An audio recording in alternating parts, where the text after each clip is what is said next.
Chapter 282. Ma. Mother. Noah, who had finally calmed down and regained his composure, was caught off guard by this term. It was as if his head was hit by a stick and he was stunned. Mother. Two mothers. Two mothers who looked to be 12 or 13 years old. Moreover, one is the will of the planet and the other is the will of a human. Then what am I? For a moment, Noah even had the urge to complain. However, the feeling of intimacy and blood connection from Gaia and Alea made Noah unable to complain. Why do Gaia and Alea give me such a feeling of blood connection? Could it be that they are really my mother? Then what am I? The same thought. If there was a reason to complain in the beginning, then now, the thought of what am I made Noah's heart completely chaotic. Originally, Noah could not be considered a normal human. Would a normal human be born with the appearance and intelligence of a 10-year-old? Would a normal human have 3 inexplicable constitutions? How could a normal human possess such godlike senses? Would a normal human be able to travel between different worlds? All these signs indicated that Noah was most likely not a human. Then, what is Noah? Alea said that Noah was the chosen savior of the world, the darling of the world. Then, why did the world choose Noah? Why didn't it choose someone else? Am I considered a human? Noah realized that his heart was in a mess like never before. Even though Noah already knew that he was not a normal human, at this moment, Alea, who had been watching Noah, suddenly spoke. You are a human. Noah was stunned on the spot. Little Noah, don't doubt yourself. Gaia floated in front of Noah and patted Noah's head like a little adult.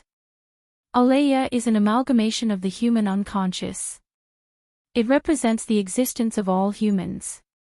Since Alea said that you are a human, then you are definitely a human. No one can doubt it. Gaia and Alea's words were like a warm current that drilled into Noah's heart, making Noah's heart inconceivably calm down. Gaia was right. Alea was an existence that represented all of humanity. Since Alea said, you are a human, there was probably no one more convincing than Alea to say this. However, if I am a human, why is my constitution so special? Why do I have the appearance and intelligence of a 10-year-old when I was born? Why am I the so-called darling of the world? As expected of an existence that represented all humans, Alea immediately saw through Noah's thoughts and shook its head at Noah. You don't have to feel confused about your own existence. You will know everything sooner or later. That's right, that's right. The Gaia person made a teaching gesture. Little Noah, you just need to know that we are all your mothers. Come, call us mommy. A cute little girl who looks 12 or 13 years old is urging me to call her mommy with an innocent expression. What kind of feeling is that?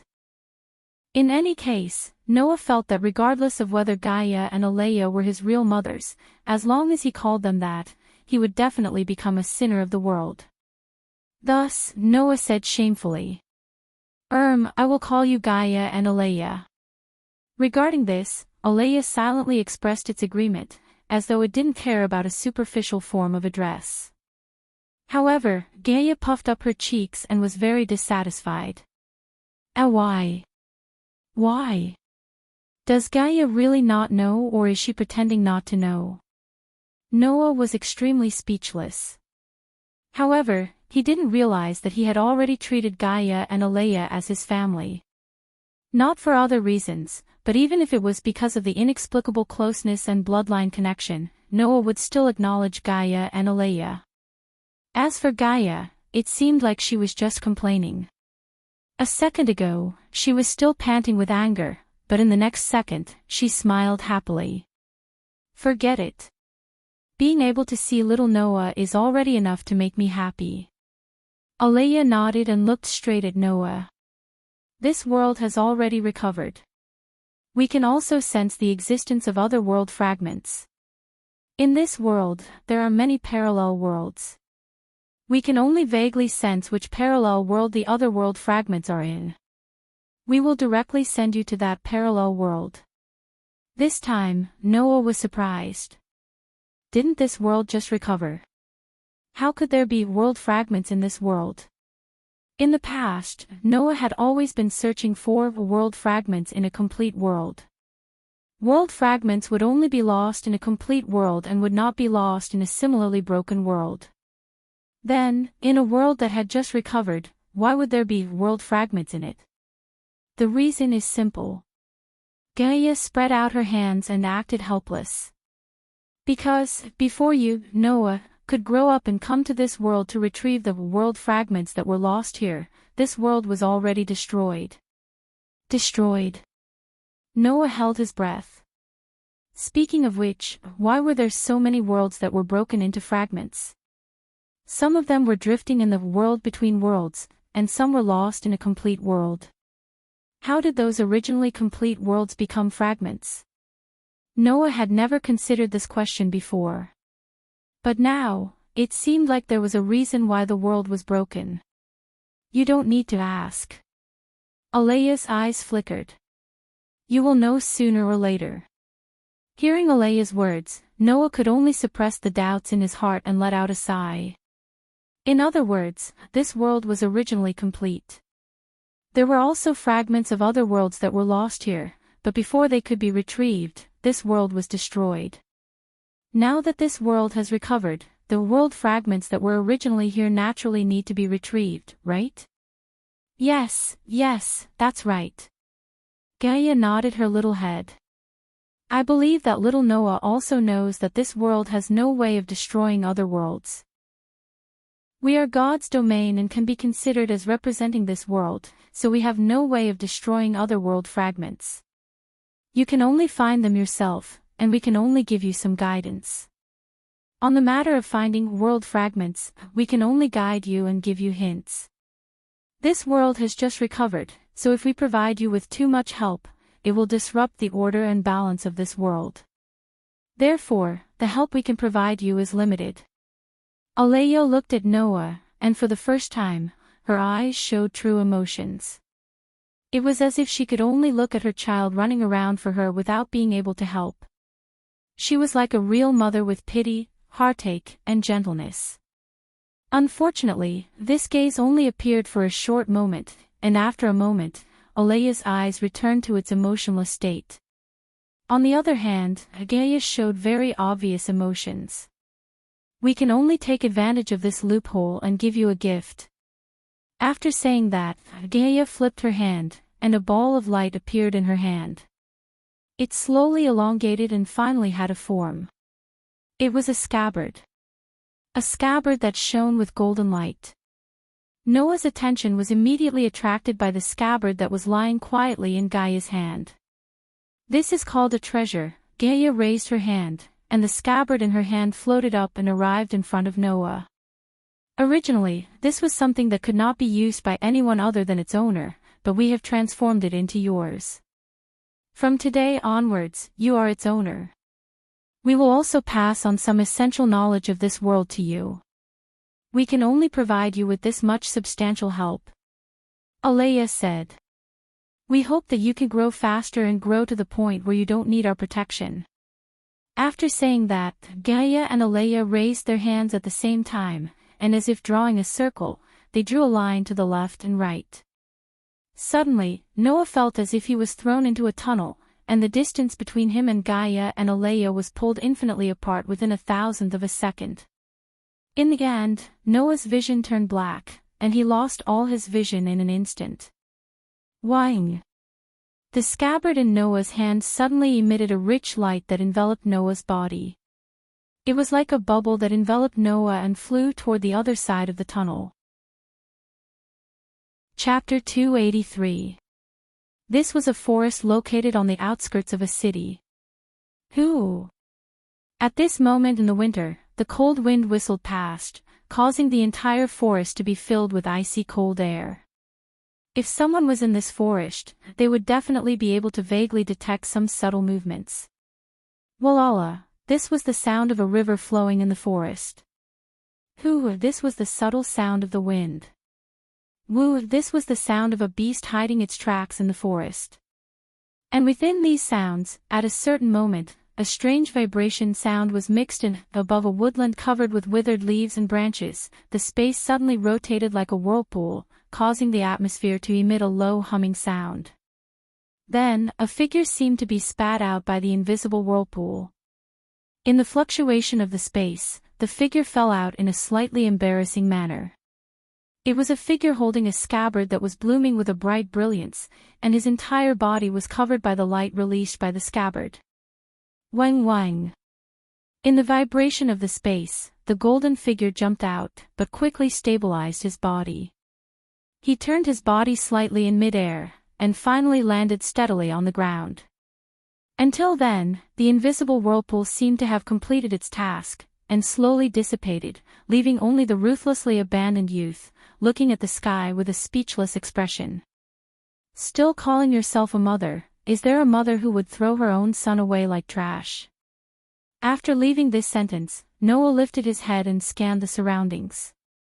After confirming his current location, he shifted his gaze to the scabbard in his hand. Under Noah's gaze, the scabbard that was emitting a golden light gradually withdrew its own brilliance, and returned to a slightly plain appearance. Of course, it was plain, but that was only compared to the brilliance from before. Even if its brilliance was withdrawn, the scabbard still looked like it was made of luxurious gems, making it impossible for people to ignore its existence. Looking carefully, Noah realized that the scabbard in his hand was different from ordinary scabbards. At least, ordinary scabbards were definitely not as peculiar as the one in Noah's hand. It was mainly gold and blue, wide at the top and pointed at the bottom. With one look, one could tell that it could not be used to carry ordinary swords. To be honest, Noah did not understand why Gaia and Alea gave him a scabbard. Because, wasn't a scabbard generally used to hold swords? However, this scabbard looked very unusual. It should have some kind of special power, right? The moment he thought of this, Noah's head buzzed, and a large amount of information began to appear in his mind, becoming Noah's memories. These were the necessary knowledge and information that Gaia and Alea had instilled into Noah. If Noah had received these memories before going to the world of absolute dual blades, it would have taken a long time even if he could bear it. But after going to the world of absolute dual blades, and obtaining the daybreak star rune, 4 times in total in the world of absolute dual blades, Noah, whose spirit had been strengthened a lot, was able to accept this memory much more easily. It took him almost a minute to finish accepting it. Among them, there was some information about this world on the surface, and there were also some records about the secret and mysterious side of this world. From these memories, Noah obtained a lot of information. In summary, the general aspects could be summarized into 2 points. 1. This was a world similar to the Black Bullet and absolute dual blades. The similar here did not refer to the fact that there were primitive animals wreaking havoc in this world, or that there was a hidden school. Instead, it referred to the culture and civilization of this world. It could even be said that it was completely the same modern world. 2. Similar to the absolute dual blades, this world also had an inner world. On the surface, it looked like an ordinary modern world. However, in this world, there were also existences similar to surpassers and gods destroyers that surpassed humans. Moreover, compared to the absolute dual blades world, this world's inner world was more mysterious, more magnificent, and more dangerous. In addition, Noah also knew the true form of the scabbard in his hand. So that's how it is. After receiving all the memories, Noah looked at the scabbard in his hand with some surprise. Is this the so-called noble phantasm? The so-called noble phantasm referred to those who were once active in myths and legends and transformed into a kind of weapon called heroic spirit that was used by those who were once active in myths and legends. That was the ultimate weapon that originally only existed in fantasy and could only be used by its owner. It had miraculous power. However, there were some noble phantasms that existed in this world in a real form. The scabbard in Noah's hand was one of them. Not only that, among all the noble phantasms, the scabbard in Noah's hand was also one of the best. Normal noble phantasms could not be compared to this scabbard. Only a very small number of noble phantasms could be compared to this scabbard. Otherwise, as the will of the planet and the will of mankind, Gaia and Alea would not have transformed it and made Noah its owner and use it. Therefore, even from Noah's point of view, the power of this scabbard was extremely huge and its use was incomparably great. With it, as long as Noah had enough magic, then he basically did not have to worry about his own safety. Originally, if he wanted to use the real power hidden in this scabbard, he would need the magic of the original owner of the scabbard. But now, the owner of this scabbard had become Noah. Besides Noah's magic, even its original owner had no way to use it. At this moment, Noah slightly unsealed the magic sealed in his body, which was in a limited state, and mobilized the magic sealed in the scabbard. The scabbard also had the characteristic of storing its owner's magic. As long as he poured magic into it, even if he did not use it, the scabbard would be able to store the magic and use it at any time. At that time, even if Noah did not have any magic, as long as the scabbard still had magic stored in it, he would be able to use the power of the scabbard. Furthermore, the scabbard would be able to act on its own. However, just as Noah was pouring magic into the scabbard in his hand, Noah's superb perception suddenly caught a fluctuation. Noah was slightly surprised, and then he discovered it. This forest, no, it should be said that it was this city. The air in this city was thick. The city seemed to be shrouded in a layer of invisible fog. This layer of invisible fog reacted when Noah unsealed the magic in his body. Barrier. Relying on his sensing ability and the memory in his mind, Noah recognized the true form of this layer of invisible fog. This city is actually completely covered by a barrier. After a while, the somewhat surprised Noah frowned and put his unsealed magic back into the limited state. Then, in a flash, he hid behind a tall tree on the side. Paw paw paw paw. At the same time, the sound of birds flapping their wings resounded in the air above the forest. A flock of about 10 to 20 birds flew in from the other side of the forest, constantly hovering in the air above the forest. Hiding behind the tree, Noah stared at the flock of birds hovering in the air above the forest. This was not an ordinary flock of birds. From Noah's perception, these birds did not have any breath of life, and they even carried a small amount of magic. Previously, the barrier covering this city had reacted to Noah's magic after he unsealed the limited state. Therefore, these birds should have been sent by the owner of the barrier to investigate. This allowed Noah to discover another use of the limited state concealment. Like Noah's own magic, if he used the limited state to seal it, there seemed to be no way to detect it. Paw paw paw paw. The sound of the birds flapping their wings still echoed in the air above the forest. After an unknown amount of time, the flock of birds hovering in the air above the forest turned around and flew back to their original location. Noah, who was hiding behind the tree, walked out, raised his eyes, and looked in the direction of the flock of birds. After a long time, he chuckled. It seems that this city also has many secrets. Following these words, the scabbard in Noah's hand turned into rays of light and merged into Noah's body. Chapter 284. Saneo City. This was the name of the city covered by the barrier. After coming out of the forest and arriving at the city center, Noah walked around aimlessly while seemingly unintentionally conversing with the passers-by. In the end, he obtained some basic information about the city. How should he describe it? Originally, Noah thought that this city called Saneo City was special, but when he entered the city center, he discovered that Saneo City was actually just a rural town that was being developed. It was close to the mountains and was surrounded by mountains like a basin. It could not be considered flourishing because it was originally just a small town in the countryside. It was only 10 years ago that it began to modernize and develop at a high level.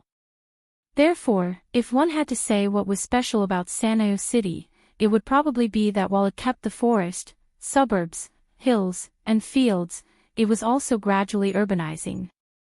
This made it not comparable to a big city, but it did not fall behind. It could be considered a city that was developing at a moderate level. Of course, this was the point of view of the residents of San'a'o City. However, Noah, who was walking on the streets of San'a'o City, could clearly feel the true uniqueness of this city. There was an extremely large amount of magic flowing under the city. In the past, Noah had only sensed this type of large amount of magic flowing through the earth in one place.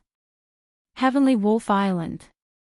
The island where the first president, Mavis Viamilio, had an extremely large amount of magic under the ground, just like San'a'o City. It is because of this large amount of magic under the ground that San'a'o City is covered by a barrier, right? According to Noah's senses, there were roughly 2 enchantments in Myo City. One was the barrier that reacted to Noah's magic and seemed to have the ability to detect magic. The other was the barrier that managed the magic in the ground and controlled its flow, making the magic flow in a certain direction. Following his senses, Noah, who was immersed in the sea of people on the streets, raised his head and looked at a mountain in the distance. The magic in San'a'o City was flowing there. It seems that this piece of land is the so-called spirit vein. Noah, who was staring at the mountain, sighed after a while. Moreover, it's a spirit vein with a manager. The knowledge he obtained from Gaia and Alea about this world allowed Noah to know one of the mysteries that existed in this world magic.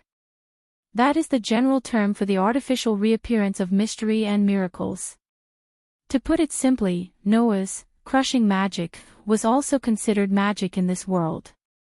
Although there were some differences between the two, they both used a person's own power to drive the magic in their body to display a mysterious and miraculous power. However, in this world, there was a huge difference between magic and magic. Generally speaking, Noah's crushing magic could only be called crushing magic in this world, not magic. In this world, individuals who could use magic were not called sorcerers, but magicians. In San'a'o City, there was at least one magician. Therefore, this land that was filled with a large amount of magic power was covered with a barrier. After all, if the large amount of mana in the ground was used well, it would be of great help and benefit to a magician in various aspects. Controlling such a piece of land, who wouldn't set up some defensive measures against outsiders, and who wouldn't want to obtain this piece of land? Perhaps, the manager of this land had already determined that an outsider magician had arrived when the barrier had reacted to Noah's magic power. Moreover, it was very likely that they had made the decision to attack the enemy. However, at this time, the manager of this land should be very confused, right? This was because the magic power that had caused the barrier to react had already disappeared. Noah had once again used the power of restriction to seal it in his body, concealing its traces. Even Noah himself didn't think that under the state of restriction, there was no way to sense or detect it, let alone other people. Let's play hide and seek for the time being. After sealing all of his magic power in restriction, even his physical strength and other aspects of his body were all restriction, leaving behind only the strength of an ordinary person, Noah smiled. After all, I also need some time to settle down. Next, Noah began to settle down in San'a'o City. Every time he arrived in a new world, the most difficult thing to solve was the problem of identity. Every time Noah arrived in a new world, he had to solve the problem of his identity first. Just like in the world of absolute dual blades, Noah originally wanted to find an internet cafe and hack into the country's database to leave his personal information. Then, he would use the excuse of loss to apply for a new identity card and household registration. However, San'a'o City's modern urbanization had only been going on for about 10 years. At this time, even mobile phones weren't that common, let alone computers. Noah went through a lot of trouble to borrow a computer from a large company. In exchange for helping the employee who borrowed the computer bring takeout, he borrowed about 10 minutes to successfully hack into the country's database and leave his personal information. Then, Noah began to think of ways to get some money. There was no other way. In this world, there was no place like Haoleing Academy that provided free food and accommodation. If he didn't think of a way to get some money, he was afraid that Noah wouldn't even have a place to stay for the night. Even getting food to eat was a problem. As for the living expenses he accumulated in Absolute Dual Blades, when he left Absolute Dual Blades, Noah secretly transferred all of them to Ivan's account. Compared to Noah, Ivan, who had to revitalize his family business, needed money more. Moreover, if Noah wanted to make money, he had many ways. In the world of fairy tale, Noah started to accept commissions when he was 11 or 12 years old and went out to work to earn money. In the world of Pitch Black Bullet, in order to create fairy tale, in the first year, Noah also thought of all kinds of ways to make money. For Noah, making money was not a difficult thing. As long as he wanted to, he could find a way to make money in minutes. At the very least, he could go underground and fight. He could even use his sensory ability to gamble a few times. That way, money would not be easy to come by. At this time, Noah, who was walking on a street, turned his head and looked at the other side of the street. On the busy street, a figure gradually passed through the crowd and entered Noah's sight. It was a young girl with waist-length black hair and a pair of pale eyes. She was wearing a student uniform from who knows where. The girl's delicate face was tense, her pale eyes were full of awe. Her walking posture was like a tiger, her every move was clean and neat, without the slightest superfluous movement. Her waist-length black hair swayed. As if with a bit of magic, she slowly walked in the direction of Noah. Of course, the target of such a beautiful girl with such a strong presence and delicate appearance was not Noah. As if already accustomed to other people's gazes, the girl did not even look at Noah. She simply brushed past Noah, passed by Noah, and walked to the other side of the street. With his back facing the young lady who was gradually walking into the distance, Noah's dark and deep eyes revealed a thoughtful expression. He immediately smiled, turned around and actually followed a short distance behind the young lady. He hung behind the young lady and began to follow her. The first place the girl went to was the outskirts of the forest. Yes. Forest. Moreover, it was the forest that Noah had arrived in when he first came to this world. Looking at the girl's serious face as she walked around in various places in the forest, as if she was investigating something, Noah's eyes became more and more thoughtful, and finally a smile appeared. After an unknown amount of time, the girl did not seem to have discovered anything, which made the girl's delicate face show a bit of unwillingness and displeasure, and left the forest. Next, the girl went to Miyazaki in Miyazaki City. After climbing up the hill that was paved with asphalt and climbing up the steep slope, the girl arrived in front of a building. Without any hesitation, the girl directly walked in, and then did not come out again. Noah, who was following behind, had already stopped. He turned his head and looked at a door tablet next to the building. On it was written, Private 3rd Grade High School. 3rd Grade High School. Noah first muttered to himself for a while, then smiled, turned around, and walked back the way he came. Chapter 285. Private Mitsubishi High School. This was a school that had existed in Myomachi before Myomachi was developed into a modern city.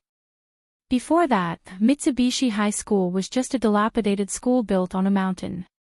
It closed down 20 years ago, and then a new school building was built and became the current private Mitsubishi High School. As one of the few private high schools in Mitsubishi City, although the number of students studying in Mitsubishi High School was not many, it was definitely not few. However, most of the students were not residents of Mitsubishi Town. It could be said that students from all over Mitsubishi City were mixed in, making it quite lively. At this time, in the student union office of Mitsubishi High School, such an episode was quietly happening. Transfer student. Wearing the girl's uniform of Mitsubishi High School, a girl with waist-length black hair and pale eyes raised her head in surprise and looked at the boy in front of her. It was a boy of the same age as the girl. He had a head of messy but stylish hair. His face was very handsome, but his eyes and actions had a kind of rough feeling. At first glance, he looked like a playboy. Looking at the boy standing in front of her with a frown, the girl asked casually without being serious or perfunctory. "It's really rare, there's actually a transfer student." Mitsubishi City could not be considered a big city, let alone Mitsubishi Town. Under such circumstances, there was actually a transfer student who transferred to Mitsubishi High School. No wonder the girl asked. After all, the girl was the student union president of Mitsubishi High School. The boy in front of the girl was the vice president of the student union of Mitsubishi High School. However, as the vice president, the boy did not have the slightest courtesy to the president in front of him, and his tone was still rough. "President Ouchie, do you think it's necessary for me to joke at this time? Indeed, if it were you, you would definitely not be willing to use this rare time to joke with me." The girl called President Ouchie did not care about the vice president's rough tone at all, as if she did not care about the other party's existence at all.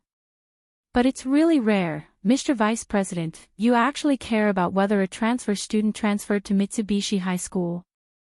I don't want to waste such time talking about transfer students." The vice president's rough tone became a little distressed. "The problem is that my old man told me to take good care of the transfer student when he was at home this morning." Hearing this, the girl was truly surprised. Sushi Iris Pill. That was the vice president in front of the girl. Putting aside whether or not he was a hedonistic son of rich parents, his family was indeed quite wealthy. Needless to say, the chairman of the board of directors of Mitsui High School was Suzy Haramaru's father. In other words, as the father of Sasaki Haramaru, the chairman of the board of directors of Mitsuru High School personally instructed his son to take care of the transfer students today. It was hard to say if a transfer student could even alert the chairman, let alone get the chairman to personally instruct them to take care of him. This made the girl finally feel curious. What kind of background does this transfer student have? That better be the case. Suzy Uamura said, as if he didn't know what to say. Otherwise, it wouldn't be worth my time. Hearing this, the young girl also began to lose interest.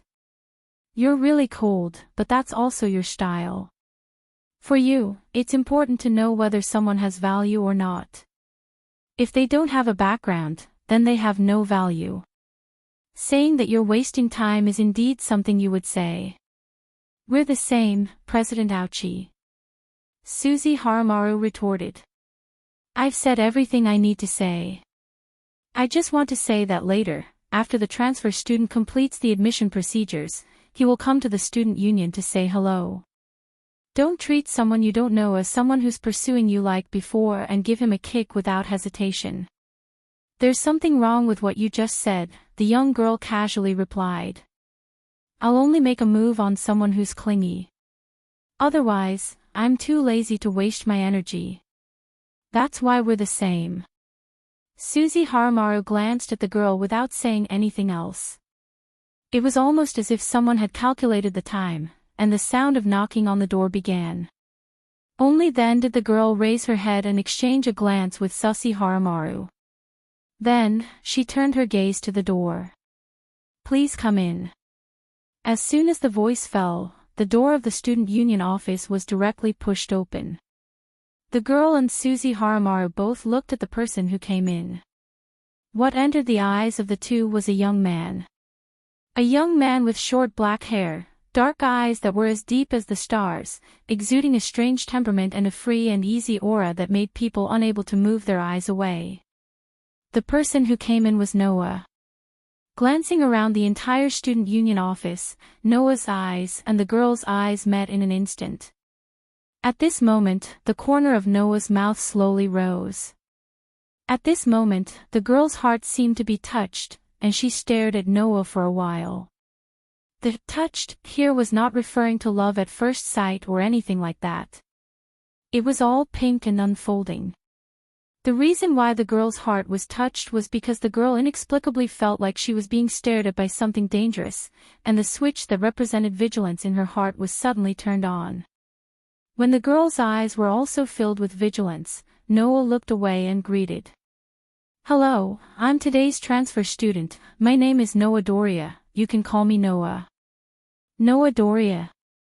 Susie Haramaru slightly raised her eyes. "This name, don't tell me you're not from this country." "Yes," Noah admitted straightforwardly. "I'm not from this country. A foreign transfer student." The girl's sharp eyes stared at Noah's body, as if she was staring at a dangerous person, and her words were also merciless. "A foreign transfer student will also take a fancy to our rural city's private high school." Sensing that her president's tone was very unfriendly, Susie Haramaru immediately closed her mouth tightly, and at the same time, a feeling of surprise surged in her heart. As long as one was a student of Mitsuhiko High School, there was no one who did not know how violent this girl was. She was always ruthless to others. Even if it was a teacher, if they made a mistake, she would directly rush up to correct them. Her temper was not bad, but her patience was very limited. In addition, her eyes were always fierce, so Susie Haramaru was not surprised at all that the girl would be so rude to a person she met for the first time. However, the girl's current behavior had already exceeded the category of rude and began to transition in the direction of finding fault with the innocent. In this regard, Susie Haramaru did not want to comment on anything, nor did he want to meddle in other people's business. He did not want to become the victim of the president who was inexplicably unhappy and needed to vent her anger. "Actually, I just came to Mitsuhiko City by chance. I didn't want to transfer to Mitsuhiko High School, but I happened to meet the president of this school." Noah, as if he did not notice the unfriendliness in the girl's eyes and tone, straightforwardly explained. "When I met the president yesterday, he was playing chess with others. I just happened to be interested, so I played 2 games. Later, I found out that there was a bet. After I finished, the president had already lost a lot of money to me. When he knew that I was looking for a school to enter, he warmly invited me here." Noah's words were half true and half false. The truth was naturally that Noah did not come to Mitsuhiko City on purpose, and he did not have the intention to transfer to Mitsuhiko High School. The lie was that Noah had a purpose to find the president of Mitsuhiko High School. Everything that happened after that was logical, and it was all true. The only difference was whether it was intentional or not. As for the purpose of transferring to Mitsuhiko High School, it was very simple. Because the girl was a student here. Because the girl was very special. Facing Noah's words, the girl was directly stunned. Even the girl was like this. Susie Haramaru fell into a dead silence as if he had swallowed a bug. So, his father told him to take care of this transfer student because he lost money to her. "Well, no matter what, we are all classmates," Noah said to the girl with a smile. "You haven't asked." The girl took a deep breath and looked at Noah with a stern gaze. "I am the president of Mitsuhiko High School Student Council, Ayoko Aozaki." This was the first meeting between Noah and Ayoko Aozaki. Chapter 286. Due to the need to go through the admission procedures, Noah came to Mitomi High School very early, so that there was still a lot of time left after the admission procedures were completed. At this time, students began to spread out in every corridor. Some stood at the door and gathered in 2s and 3s to chat, some entered the classroom alone and played with their companions. Every corridor of Sandan High School was filled with the existence called vitality. Accompanied by the president and vice president of the student union of Mitomi High School, Noah almost walked through the entire Mitomi High School. Raza Haramaru, who was next to him, introduced the places to Noah with a very rude and lazy tone. Ayoko had been silent. To some extent, it could be said that she had been staring at Noah fiercely. It was as if she wanted to see the true face of a hypocrite, causing many students passing by to whisper and cast sympathetic eyes on Noah. The president of the student union of Mitomi High School was not to be trifled with. This was something that everyone knew. The students thought that Noah had offended Aoko and was targeted by her. This was why they cast sympathetic eyes on Noah, but they did not know that the situation should be the opposite. It was not Aoko who targeted Noah, but Noah who targeted Aoko. Otherwise, Noah would not suddenly transfer to Mitomi High School. Of course, Noah naturally would not show this.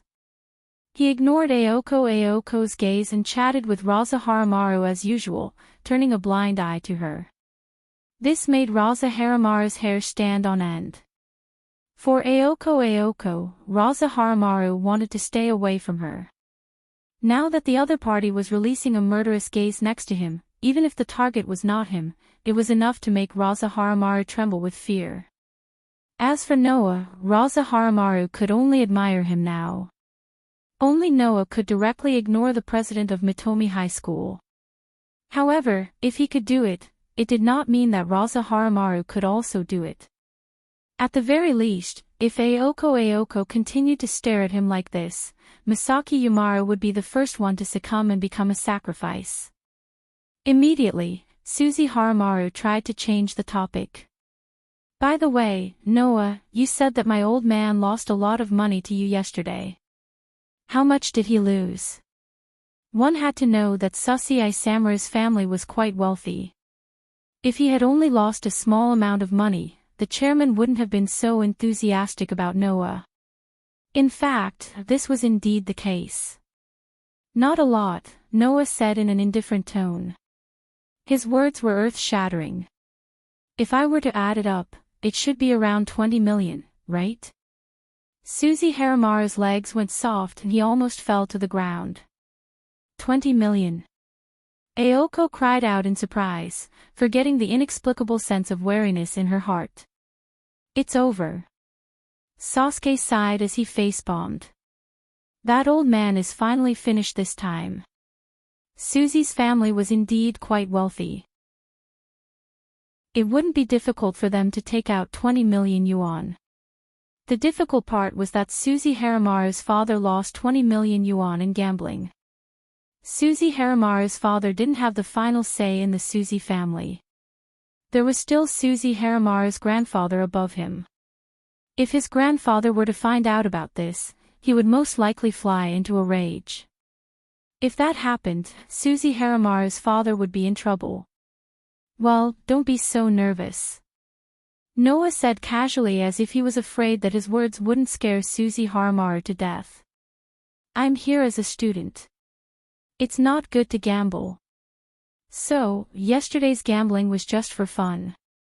I also told the chairman that I don't have to pay back the money. As soon as this sentence came out, let alone Suzy Haramaru, even Aoko looked at Noah like he was an idiot. That was 20 million yuan. It wasn't 2 million yuan or 200,000 yuan, but 20 million yuan. If it was a family of 3, 200,000 yuan would definitely be enough for the family to live for a month. 2 million yuan would be enough for a year. 20 million yuan was equivalent to 10 years of living expenses for a family of 3. How could he just give up on such a large sum of money? If this person wasn't stupid, then who was? If it can be solved with money, then it's not a problem. Noah responded to Aoko and Suzy Haramaru's silence. I have hands and feet. If I want money, can't I earn it myself? This time, Aoko was somewhat impressed by Noah. That was the logic, but how many people could reject 20 million yuan with just one sentence? If it was Aoko herself, she naturally wouldn't accept the ill-gotten wealth. Although gambling was against the student's code of conduct, there was no reason for her to give away the money that was already in her hands. As expected of a foreigner. You really can't compare to the local snobs.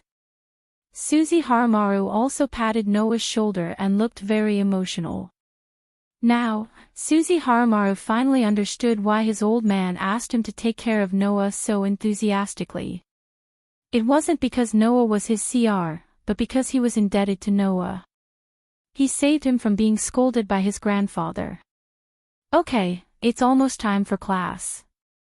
I should go. Aoko rolled up her sleeves and looked at the time on her watch. Then she waved her hand at Susie Haramaru. Vice President, I'll leave the transfer student to you. Deal with him. After leaving behind this sentence, Aoko glanced at Noah. She didn't say anything to Noah and directly walked away. Her handsome figure attracted the attention of the surrounding students as she disappeared at the end of the corridor. Noah looked at Aoko's back as she left. He didn't know whether to laugh or cry. This Aoko is really interesting. She comes and goes as she pleases. She's like the leader of a group of bad people. Who would have thought that such a person would be the president of the student council? Hey, don't tell me you've taken a fancy to the president? Susie Haramaru raised his voice slightly when he saw Noah staring at the direction where Aoko disappeared. Although she's a beauty based on her appearance and figure, I advise you to change your target if you want to think about the rest of your life. Noah obviously didn't take a fancy to Aoko. He came here because Aoko was in Mitsui High School because Noah didn't have a clear goal and there was something special about Aoko that caught his attention. That was why he decided to enroll in Mitsui High School. Although this was the case, Susie Haramaru's words still aroused Noah's interest. Why do you say that? Because Aoko will never take a fancy to stinky boys like us. Susie Haramaru said matter-of-factly. For that guy, the people in this world are only divided into people who can get along and people who can't get along. There's never a difference between good relationship and bad relationship. If she thinks you can get along, then she will interact with you. If she doesn't think you can get along, then even if she meets you on the street, she may not call you. That's not the most important thing. Susie Haramaru's face was filled with pain. The most important thing is that that woman never thinks she needs to fall in love. So, as long as you show the slightest inclination to pursue her, she will sweep you into the category of people who can't get along, whether you like it or not. Hearing this, Noah was stunned, then he couldn't help but laugh. Then isn't the president the kind of old woman who is destined to be alone for the rest of her life? No, it should be said that she will position herself as an old woman who will be alone for the rest of her life. Susie Haramaru was speechless. Undoubtedly, he was quite handsome, but the look in his eyes and the rough tone in his voice made him look like he was spitting saliva, making people not dare to compliment him. So, I advise you not to take a fancy to Aoko, otherwise no one will be able to save you, no matter what. Okay. Don't worry. Noah couldn't help but laugh. I don't like that president, I just think she's a bit special, a bit eye-catching, no other meaning, I can still be saved, right? At least there's no possibility of being sentenced to death. With this sentence as the end of the topic, Susie Haramaru walked forward. Let's go, you're in the same class as me, we're both 2A, I'll take you there. By the way, after school, I'll treat you to a meal as a thank you for forgiving my old man. Noah couldn't help but smile and nodded. Under the gaze of many students, he followed Susie Haramaru to the classroom.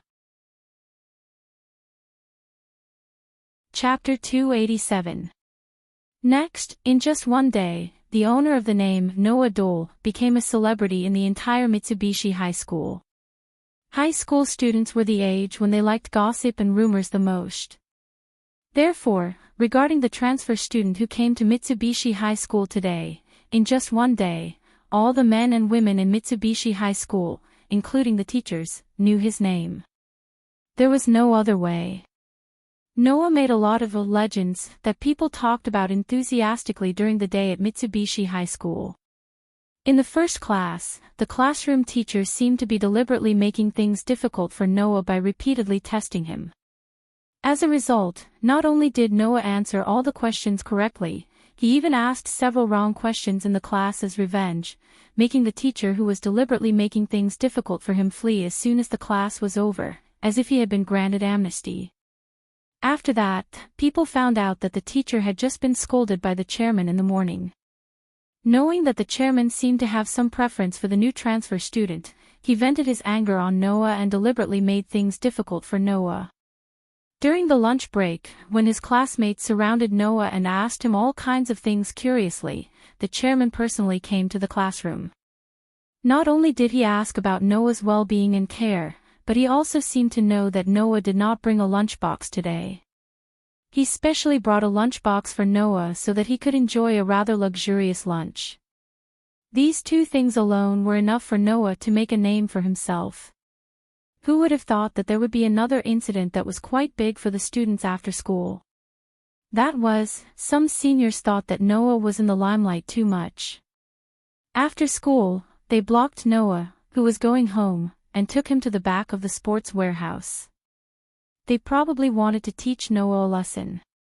However, after a heart-wrenching scream, when some of the students who had witnessed Noah being called away were preparing to carry him to the infirmary, they discovered that the people lying on the ground were not the transfer students who had just arrived today.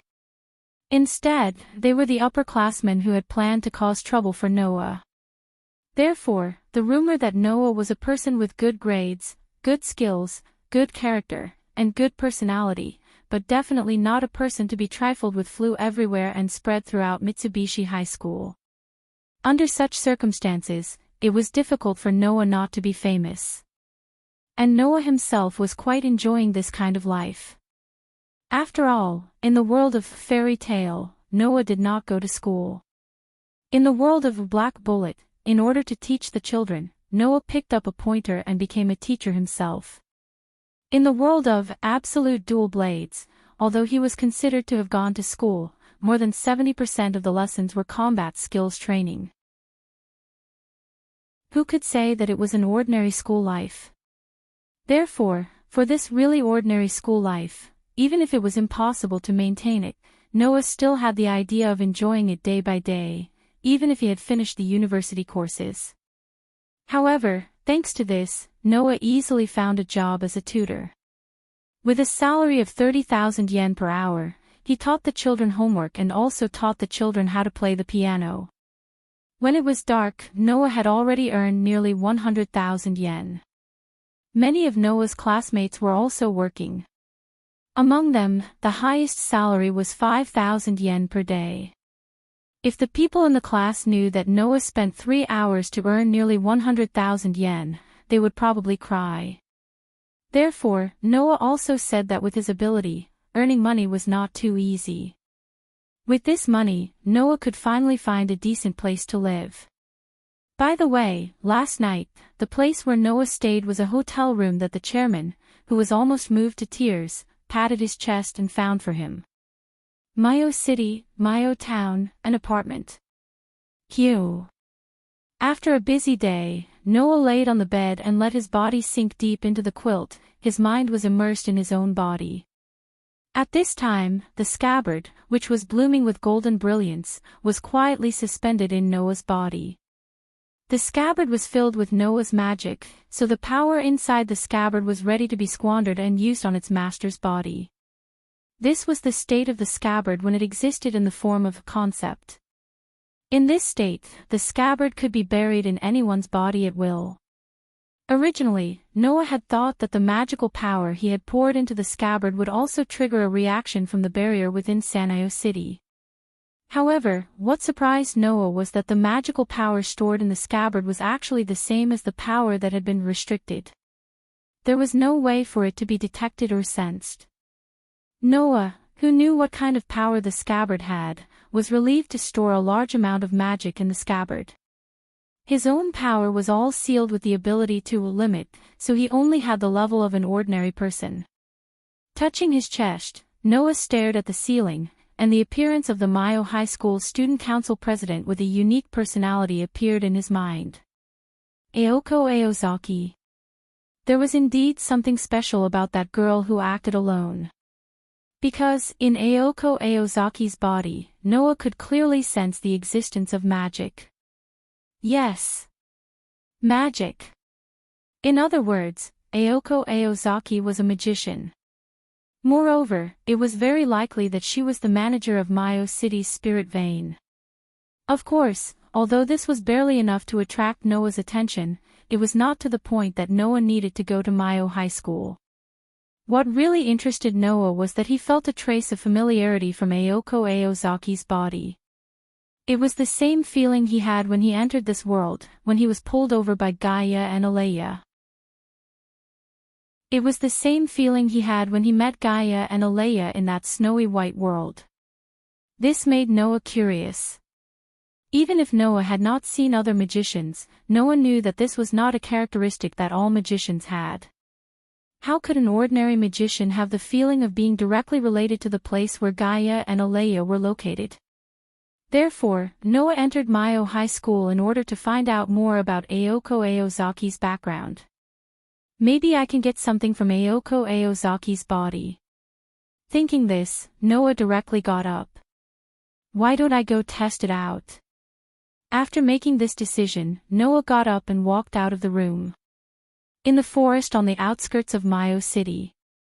This was the forest at the junction of Mayo Maki and Mayo Mound. It was also the first place Noah had arrived in this world when he arrived yesterday. Returning to this forest, the cold air of the night was enough to cause frostbite on a person's skin.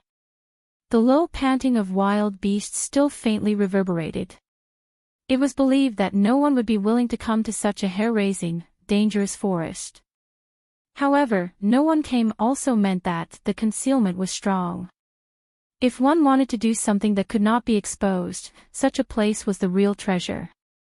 Noah, who was wrapped in a thick black coat and buried his face in the hat of the black coat, slowly walked into the forest and arrived at the place where he had arrived yesterday. Then, Noah began to release the dormant mana in his body bit by bit. After releasing about 1/10 of it, he stopped. Whing! The surrounding air immediately trembled, reacting to Noah's mana. However, what reacted to Noah's mana was not the air, but something in the air. A barrier.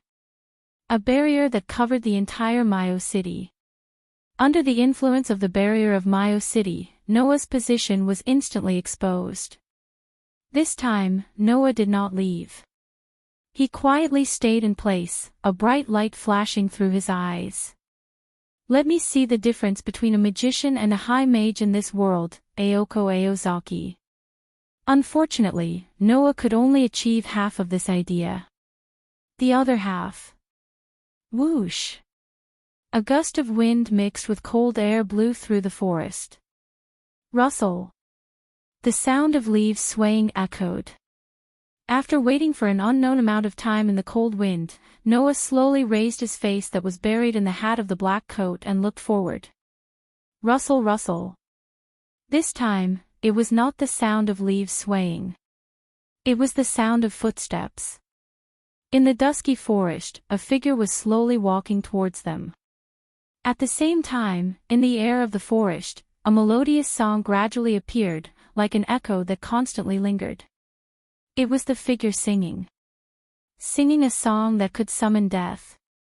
Then, under Noah's gaze, the owner of the figure gradually approached. Chapter 288. In the air, a melodious song was lingering. From the song that lingered in the air, Noah sensed a magic that could not be ignored. It made him straighten his body that was still in a relaxed state. His eyes that were hidden under the hat of his black coat also became sharp.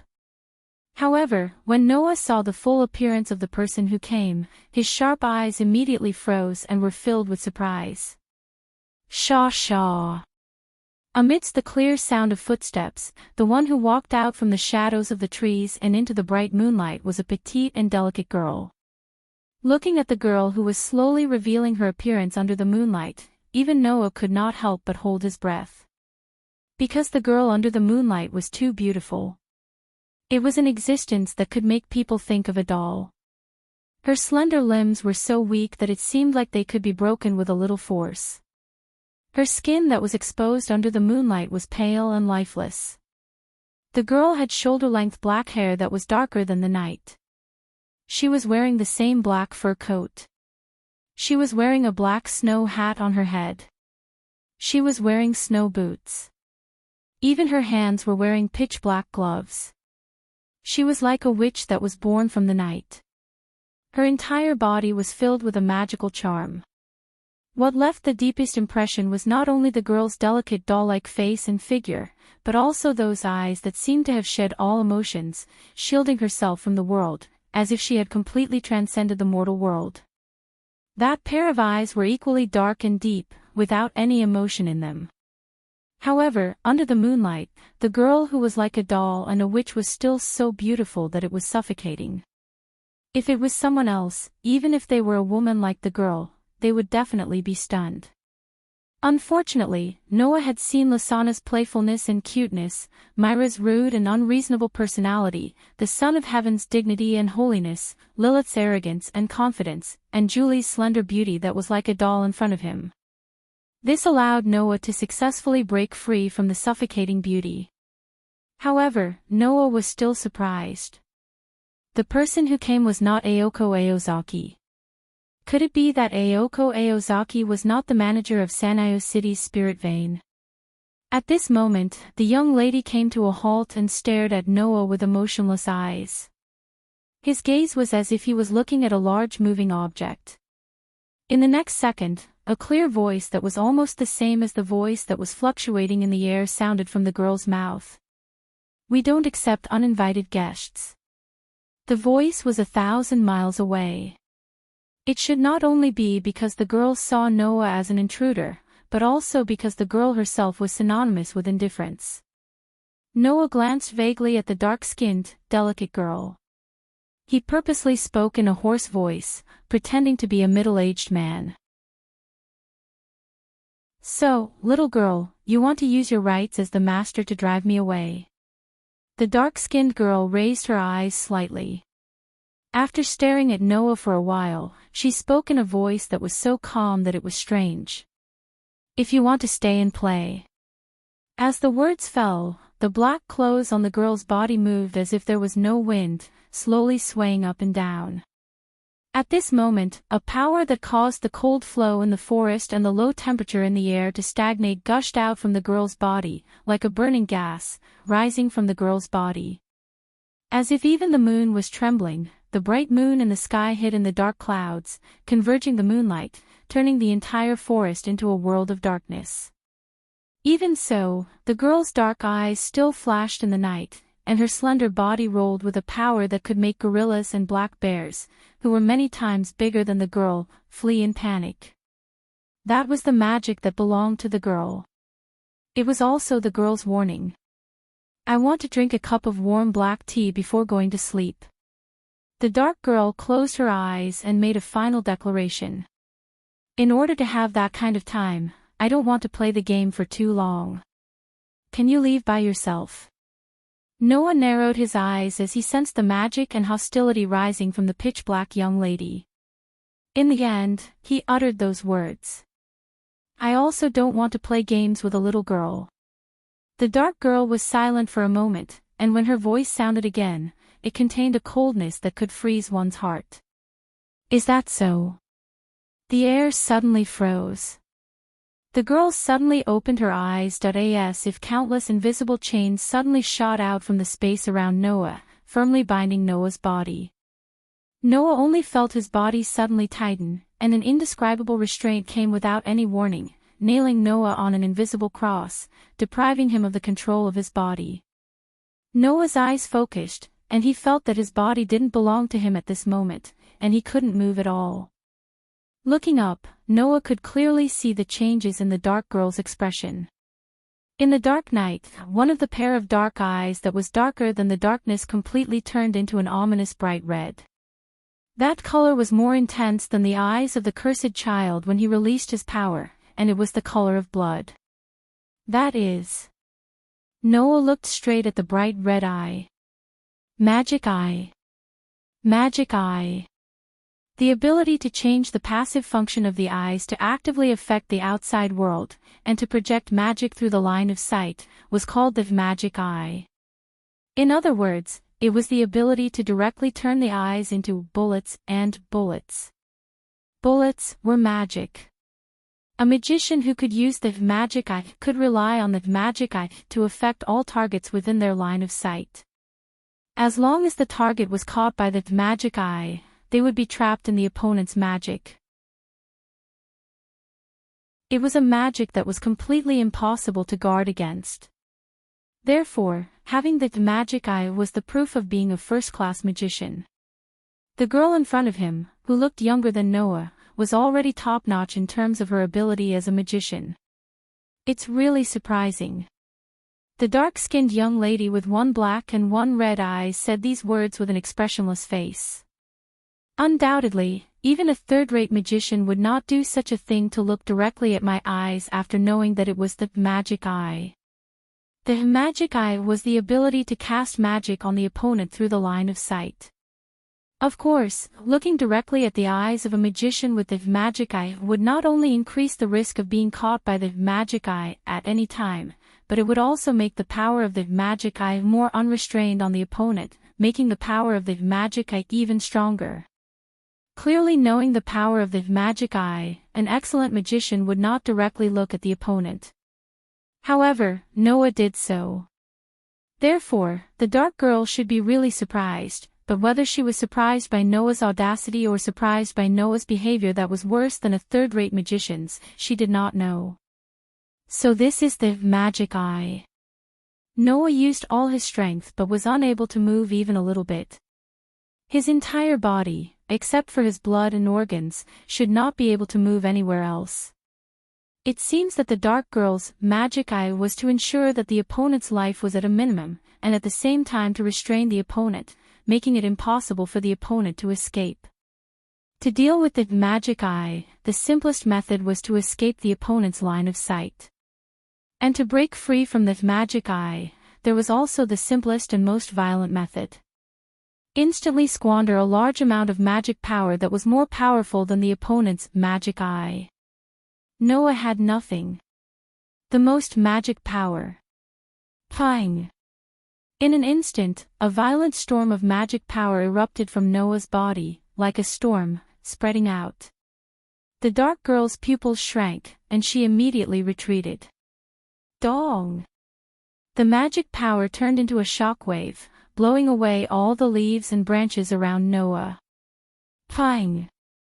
As if something had broken, Noah's body emitted a clear cracking sound, and immediately, Noah's body regained its freedom.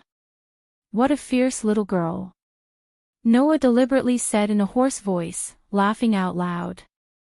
It is impolite not to reciprocate.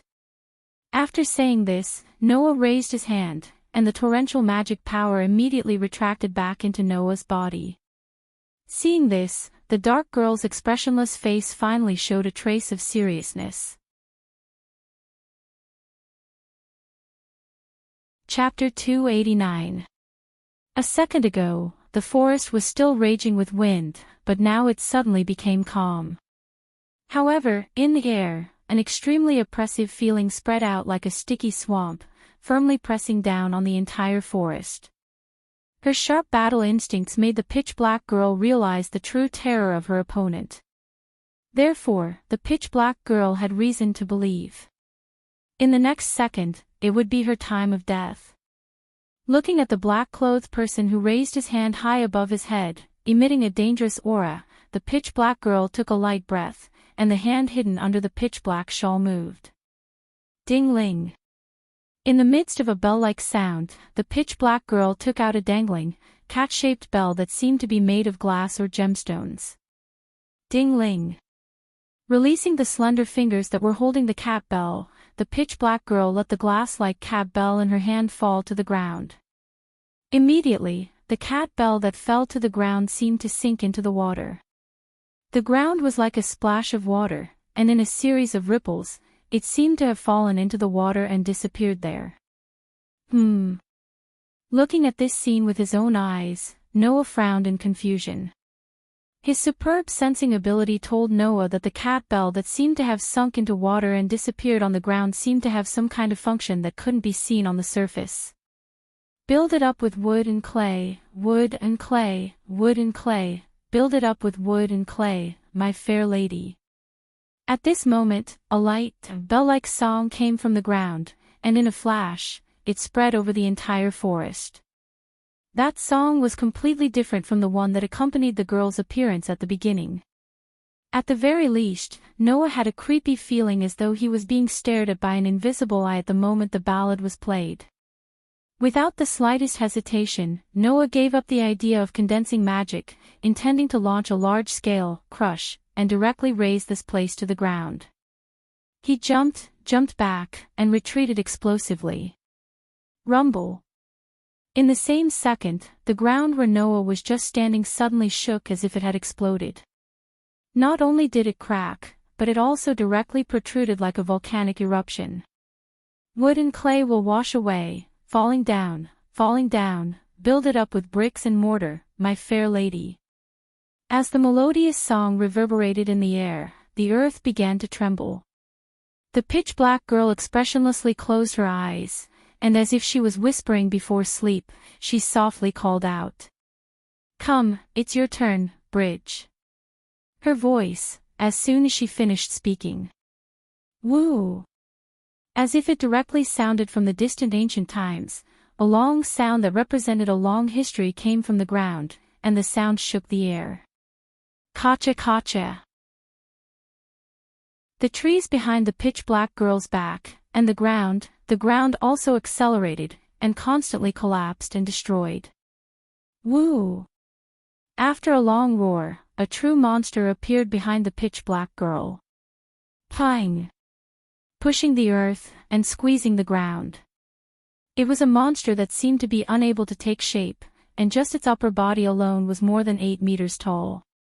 Tree roots like blood vessels covered its whole body, and it was filled with the traces of time.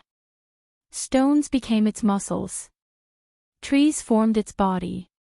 Countless branches spread out on its surface, and a huge bridge-like arm was raised high, covering the sky. His vision was completely filled by the giant that covered the sky. Noah looked at the giant that let out a long roar with a dumbfounded expression, and was extremely stunned. Noah had seen existences that were more exaggerated than the giant in front of him. Not to mention others, if Makarov used gigantification to the limit, then in a flash, he could transform into a giant that was bigger than an island. In the world of Black Bullet, Scorpio, and Stage V, Zodiac, was hundreds of thousands of meters tall. Compared to those two, the giant in front of him was like a child. However, from the memories obtained from Gaia and Alea, Noah did not find any information about a magician being able to control such a giant. Could that be a familiar?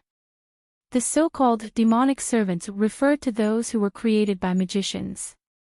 They were similar to robots, and they existed specifically to help their masters. They were like summoned beasts that could be ordered by their magician masters. Whether it was in daily life or in battle, they were objects that could play a supporting role.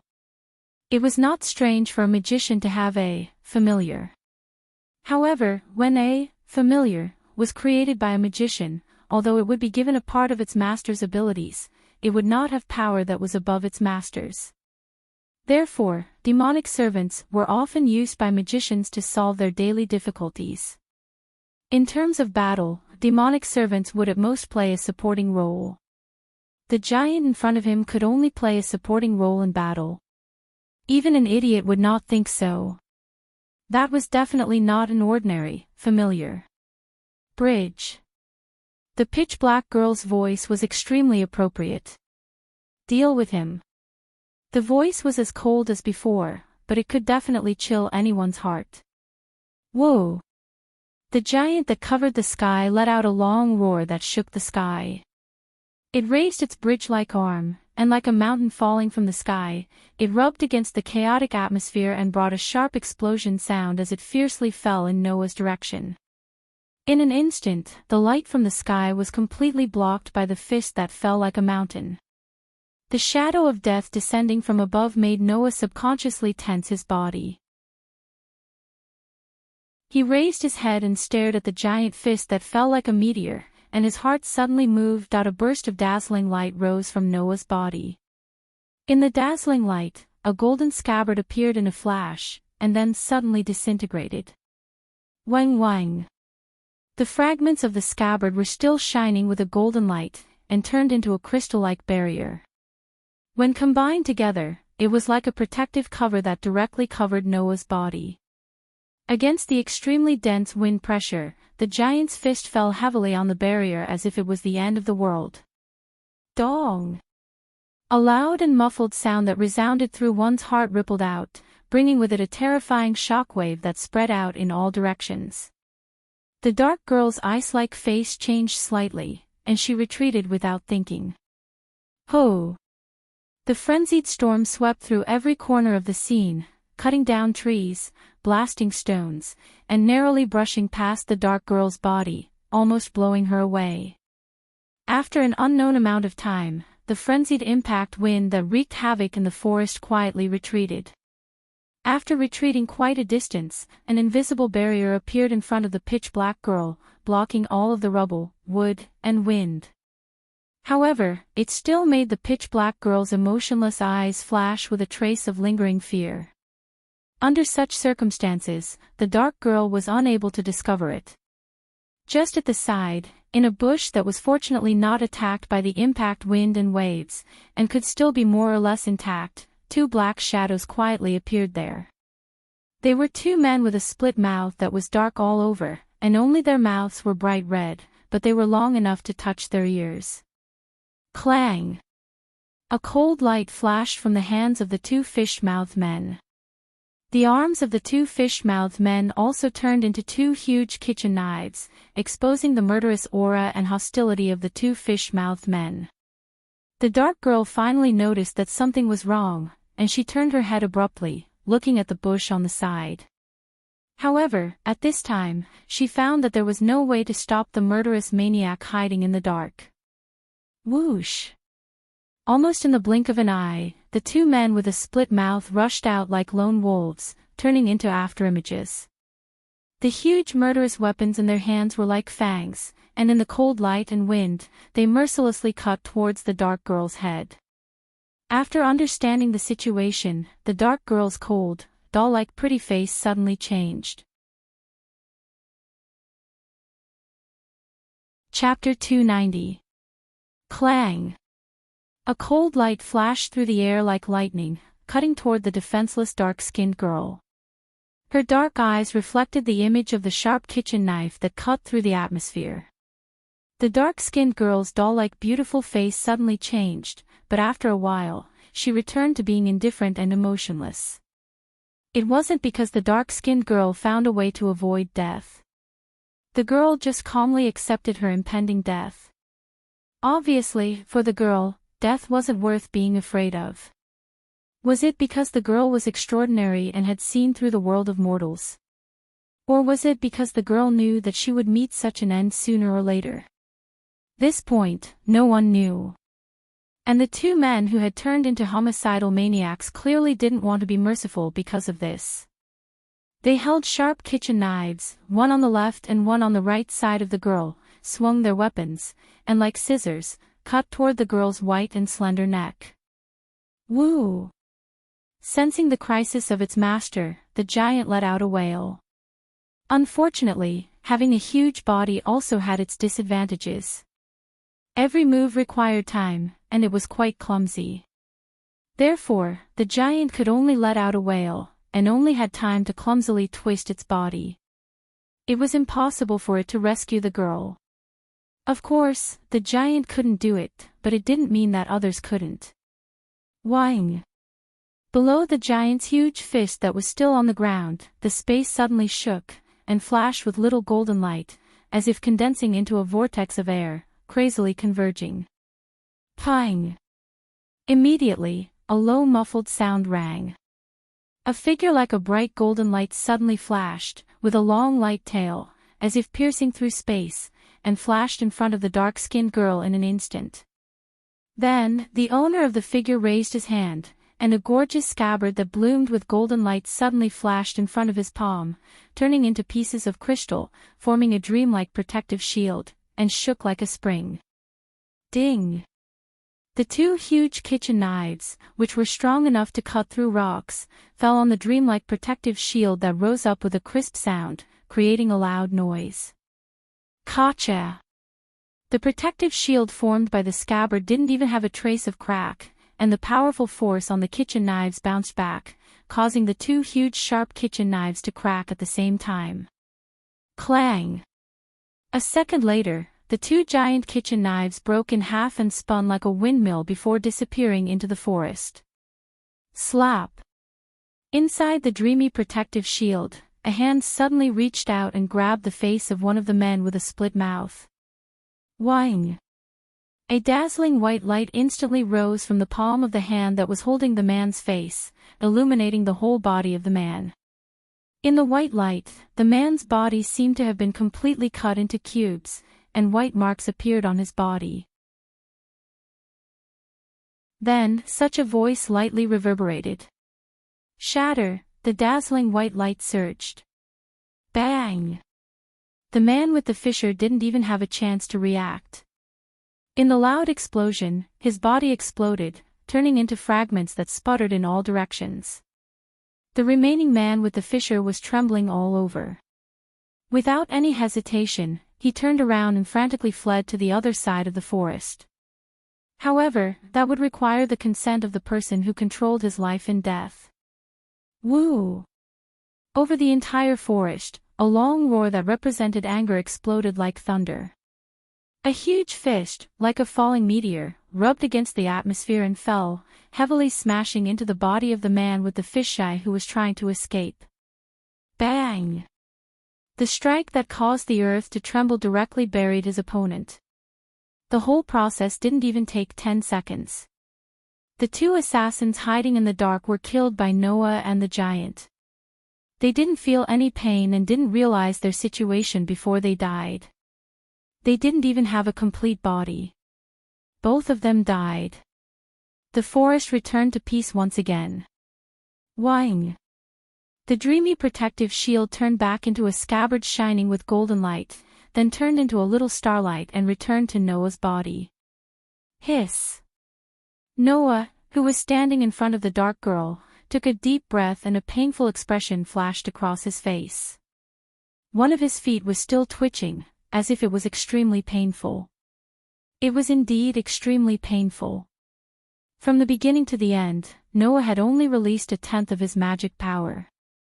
The strength of his body was still under the seal of the limit ability, so he was only at the level of an ordinary person. The leap forward was the same as the annihilation strike. It would cause a certain burden to the user's body. Using the leap forward, which would cause a burden to the body, was a normal thing to feel pain. At this time, behind Noah, a cold voice with a trace of anger entered Noah's ears. Why? Noah was stunned, then he turned around and looked behind him. There, a young girl in black clothes and a shawl, who was as black as Noah, was looking at Noah with a puzzled expression that he had never seen before. Her red lips parted slightly. Why? The why here was naturally referring to the reason why Noah wanted to save the girl who was his enemy. The girl felt that Noah was an intruder who wanted to seize the spirit vein of Sanyi City, so she had the idea of eliminating the intruder and wanted to kill Noah. And as an intruder who wanted to seize the land, he had no reason to save her. The magicians of this world were not like the sorcerers, who could use magic in the open. In this world, concealment was the essence of magic. The more people knew and used magic, the more the magic's power would be scattered and weakened. Because magic was a power that had already been determined in the origin, the more people knew about it, the weaker its power would be. This was easy to understand. Originally, if the power of 10 was used by one person, the power would be 100% of 10. If 2 people used it, then one person would only be able to use 5, which was only half of the power. The 10 here was the magic's power in the origin. Therefore, in this kind of situation, the more people who used magic, the less power the magicians could get. Therefore, most magicians would do their best to maintain the mystery of their magic. Even if their magic was discovered by ordinary people, magicians would have to eliminate them to maintain the mystery of their magic. Simply put, it was to kill the witnesses. For magicians, killing was definitely not something that they needed to feel guilty about. It was also because of this that most of the battles between magicians were decided by the death of the magician. As long as there was enough reason, even if it was family or friends, magicians would kill each other. As a pure magician, the girl did not understand. Undoubtedly, Noah, who wanted to seize the land of Sanyi City, had enough reason to kill her and obtain the ownership of the spirit vein of this land. Why would he save her now? Perhaps this also hurt the girl's self-esteem as a magician, so the girl's tone, other than the usual indifference, had a rare emotion. Noah of course knew why the girl had such a question. It was because he knew that. Noah snorted. Because I wanted to save you, so I saved you. What is the reason? The eyes hidden under the hat glanced at the girl. Noah did not give the girl a chance to speak and directly said, "Don't use your magician's tricks on me." This sentence made the girl's eyes move slightly. You're not a magician. At least, I don't admit that I'm the ideal magician in your heart. Noah did not realize that his voice had returned to normal. After throwing out this sentence, he faced the girl. Today's game will end here. Say hello to Aoko Aozaki for me. The girl's dark eyes suddenly focused. This performance naturally fell into Noah's eyes, causing a look of, as expected, to appear in Noah's eyes. His figure moved, flashed into the bushes at the side, and disappeared into the shadows of the forest. The girl instinctively wanted to stop Noah, but after realizing that it was meaningless, she closed her mouth and looked at the direction Noah disappeared without saying anything for a long time. Woo! Behind the girl, the giant that covered the sky let out a long roar. Like the fog in winter, it slowly disappeared as if it had never appeared. Chapter 291. The next morning, after dealing with a group of classmates who were gossiping about Noah defeating a group of seniors yesterday, Noah sat in his seat and yawned. What's wrong? Sitting behind Noah, although he didn't put his feet on the table, Yuan Wan, who was leaning on the back of the chair, removed the book that covered his face and asked in confusion. Didn't sleep well last night? It's okay. Noah yawned and responded casually. I just slept a little late. Noah's spiritual power had become quite strong after many enhancements. Naturally, he wouldn't feel tired just because he slept a little late. However, Noah didn't just sleep late last night, he also went through a battle in the forest. And after a battle last night, he woke up so leisurely and lazy this morning, it was inevitable that people would want to yawn. Slept late. Yuan Wan raised his eyebrows. You can't be. Looking at Yuan Wan's slightly rough eyes with a trace of filth, Noah didn't even need to think with his knees to know what this young master was thinking. He immediately rolled his eyes. Do you think I'm as playful as you? I just wasted a lot of time because I went out to work. What do you mean by a playboy? I've never tried that kind of thing before, okay? Itamari yelled at Noah like he was cursing him. Also, you actually have a job. Of course I have to work. I can't compare to the young master of the chairman's family. Someone sent money into my pocket for me to spend. Noah waved his hand. If you think I'm pitiful, why don't you just throw some money to me? Don't forget, not long ago, you threw away 20 million that could have been in your hands at any time. I can't learn this kind of heroic spirit. Yuan Wan said somewhat lazily. By the way, what kind of job did you find? Tutoring. Noah didn't hide it. Teaching the children in the family and playing the piano. You can play the piano. Itamar looked at Noah in a daze. You're a top student, you can beat my old man in chess, and now you can play the piano. Just tell me what else you know. What else can you do? Noah continued to yawn. Does being proficient in all the languages in the world count? Yuan almost spat out a mouthful of saliva. He couldn't help but abruptly stand up and cry out in disbelief. You're proficient in all the languages of the world. With just one sentence, the noisy classroom immediately quietened down. Just as Noah felt that something was wrong, a commotion erupted in the classroom. Proficient in all the languages of the world. Who? Who? Noah. Really? Hey, you're not trying to show off just to pick up girls, are you? Tell me about it. Let's hear it. The boys and girls in the class immediately squeezed Yuan out and surrounded Noah. They kept chattering, almost making Noah faint. As the vice president, Yuan, who was pushed aside as if there was no one else around, had a face as dark as the bottom of a pot. Looking at the group of students jumping around Noah, he could not bear it any longer and shouted out loud. What are you bunch of idiots doing? At the door of the classroom, an angry roar sounded without any warning, directly overshadowing Yuan's voice, and also covering the entire classroom's noise inconceivably. The classroom suddenly fell silent for the second time. This voice. Don't tell me it's. When Yuan decisively shut his mouth, the group of students turned their heads in fear and looked in the direction of the classroom door. Then, everyone saw it. Although it's not time for class yet, until the bell rings, you have the freedom to arrange your free time. Saying such a sentence, Aoko stood at the door of the classroom with her arms crossed. She looked like she could endure a little before she exploded and angrily glared at everyone in the classroom. But, didn't anyone tell you that you bunch of idiots are too noisy? The second roar fell, causing the group of students to let out a miserable sound. Not good. The president of the Demon Student Council is going to be angry. We're going to die. We're going to die. Why aren't you running? Wait. For the time being, this is still our classroom. Yes. Even if the president of the student council is in our territory, he has to listen to us.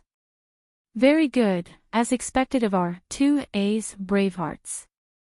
Regarding your bravery in challenging the evil spirit, I will definitely spread it throughout the entire Samui High School. You can go in peace, we won't accompany you anymore. You bunch of traitors. Wait for us. Accompanied by such a conversation, in less than a minute, whether it was boys or girls, they all fled like stray dogs. Looking at this exaggerated scene, Noah was almost speechless. Do you dare to be a little more spineless? At this time, Aoko walked into the classroom as if there was no one around. Under the curious gaze of the group of students who gathered at the door and did not dare to come in, she came in front of Noah and looked down at him condescendingly. Noah, classmate, are you free after school? Aoko's words made everyone, including Torimaru, open their eyes wide. What does this mean? What? Noah was also slightly startled, but he quickly returned to normal and looked at Aoko with a smile that was not a smile. Does the president of the student council want to invite me on a date? The rest of the students present all subconsciously held their breaths. Only Aoko stared at Noah and said in a cold voice. I thought you were slightly different from other boys, but I did not expect you to be the same. Your head is filled with those meaningless things. The implication was that Noah's head was the same as those stinky boys, only lushed. Is there anything strange about it? Noah unhurriedly spread out his hands. As a boy, no matter what, I have to have some experience in love. In the future, I still want to be healthy and have children with the person I love, so I don't have that kind of great idea of, I can survive even if I'm alone. The implication was that Aoko, who does not need to be in love, will definitely not be able to get married in the future. After all, Aoko did equate love with wasting time. This unexpected attack caused unimaginable damage, and it made Aoko's eyes twitch. And the group of students who witnessed the dangerous confrontation between the legendary transfer student and the president of the student council were boiling. Could it be that our school finally has a person who can suppress the president of the student council? Amazing. Too amazing. I'm so touched. No, I have to take out the special feature I have been hiding for a long time and share it with Noah. This way, I can show my respect to the transfer student. Even others were like this. As the vice president of the student council, Yuan Maru, who had been poisoned by Aoko for 1 or 2 years, almost directly gave Noah the word, convinced. Aoko, who clearly heard the discussion behind her, held back her anger. She looked at Noah with a fake smile, and her eyes were fierce. Are you free after school? The same sentence. The same tone. But when she said it again, Aoko's whole body emitted a frightening sense of oppression. The students who were still talking were like ducks who were strangled by the neck. Their voices came to an abrupt stop, they looked at each other, and then stepped back without any backbone. Noah laughed in his heart, and no longer teased Aoko, he straightforwardly said. After school, I have to do tutoring. Even if the president of the student council wants to invite me on a date, I'm not free. Aoko's head made a snap sound, as if something was broken. If it was someone else, even if they didn't beat up Noah, they would definitely turn around and leave. Unfortunately, the words defeat and convinced never existed in Aoko's dictionary. For Aoko, turning around and leaving was equivalent to admitting defeat. Therefore, the more Noah refused, the more angered Aoko was, and the more difficult it was for Aoko to face the difficulties. At this moment, Aoko took a deep breath, calmly looked at Noah, and said in a businesslike manner. According to the rules of Mitsui High School, students are not allowed to work privately. Even if they apply, they can't work more than 4 hours a day without holidays. Hearing this, Noah raised his eyebrows. And then Aoko smiled. Her smile was very charming, but it also chilled everyone's heart. 4 hours, I can still wait. I hope Noah-san won't let me wait too long.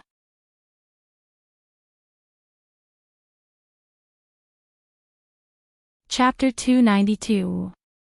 No matter which world it was, the sun rises from the east, and the sun sets in the west were eternal themes. The sun gradually set behind the mountains in the west and slowly turned red. The color of the clouds in the sky also turned bright red bit by bit. Dusk had arrived. Although the advancement of urbanization had already begun in Mayo City, 10 years was clearly not enough to turn Mayo City into a truly modern city filled with tall buildings. The setting sun shone on the still developing city, shining on the gradually disappearing scenes of the pastoral landscape, making the philosophical saying that the things that have passed away will never come back again truly show the cruel reality in front of people's eyes. Under the guidance of Aoko, Noah arrived at the White Dog Mound in Mayo City. It was an area where ramps wound down from hills that were much higher than the ground.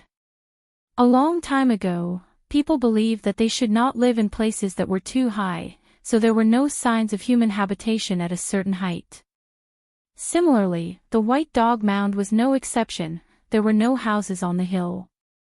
If one walked along the road and climbed up the slope, not long after, a forest would appear in front of the road, surrounding the asphalt road. On such a slope, Aoko walked at a steady pace without stopping. Clearly, she was already very used to this kind of long journey.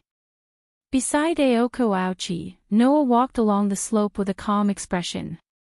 Not to mention a difficult expression, there was not even a drop of sweat on his face. He even had the spare energy to observe the surroundings and enjoy the scenery.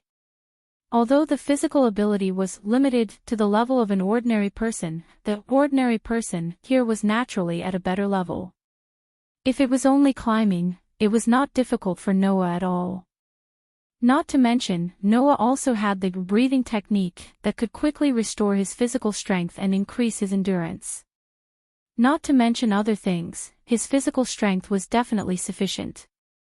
This made Aoko Ouchi could not help but glance at Noah. I didn't expect your physical strength to be so good. No wonder you could beat up those senior students who were looking for trouble. So your good physical strength is also related to good fighting? Noah did not turn his head and replied to Aoko Ouchi.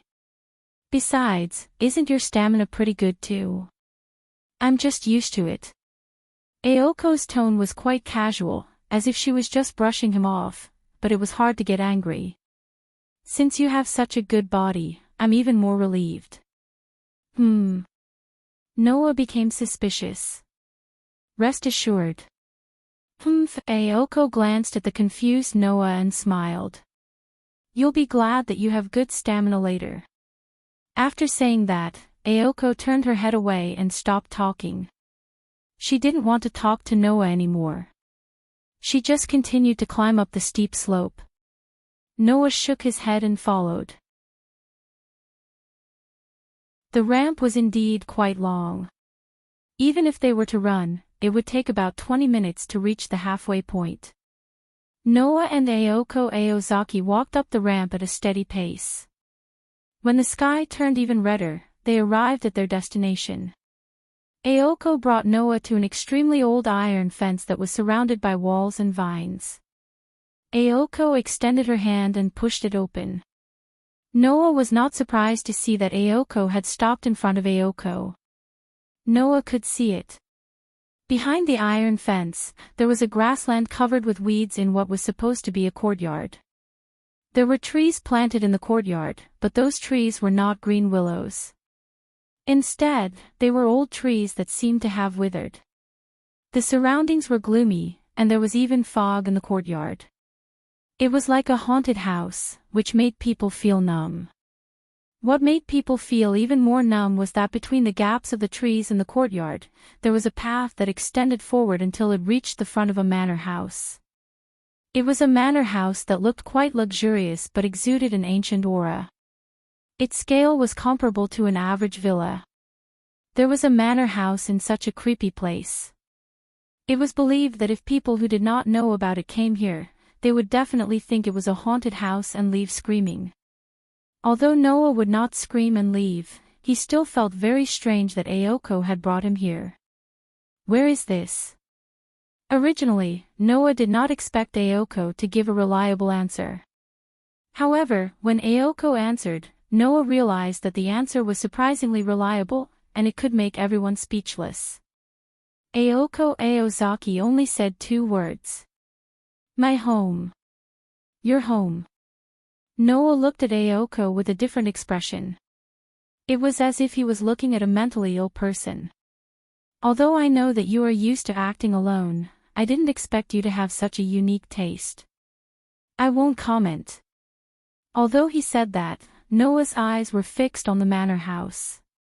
As mentioned before, there were 2 large barriers in Sanyo City. One of them was used to survey and detect the movement of magic, and the other was used to gather the magic underground of Sanyo City in one place. At this time, Noah sensed that the magic underground of Sanyo City was gathered in the manor house in front of him. In other words, the person who lived in the manor house in front of him was the manager of Sanyo City's spiritual vein. Aoko said that this was her home. In other words, Aoko was indeed the manager of Sanyo City's spiritual vein. No. It should be said that she was one of the managers. The dark girl last night was obviously also the manager of Sanyo City's spiritual vein. It was very likely that she shared the spiritual vein of Sanyo City with Aoko and lived here together. Noah could not help but mutter to himself. The girl who controlled the overly powerful tamed demon couldn't be here, right? Why did Aoko bring him here? Did she discover his identity and want to bring him in to encircle him? As these thoughts flashed through his mind, Noah was extremely stunned when Aoko revealed her real purpose. Okay. Standing in front of the manor house's main entrance, Aoko pointed at the weeds in the courtyard and gave an order as if it was a matter of course. Pull out all the weeds here. What did you just say? Even Noah could not help but ask again. I didn't hear it very clearly. Say it again. I said, pull out all the weeds here. Aoko brushed her long hair.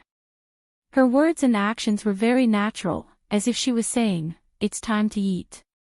She did not realize how difficult her words were. Noah fixed his gaze on Aoko. When he realized that Aoko's expression did not seem to be joking at all, but was very serious, he turned his head without hesitation and walked in the direction of the iron fence.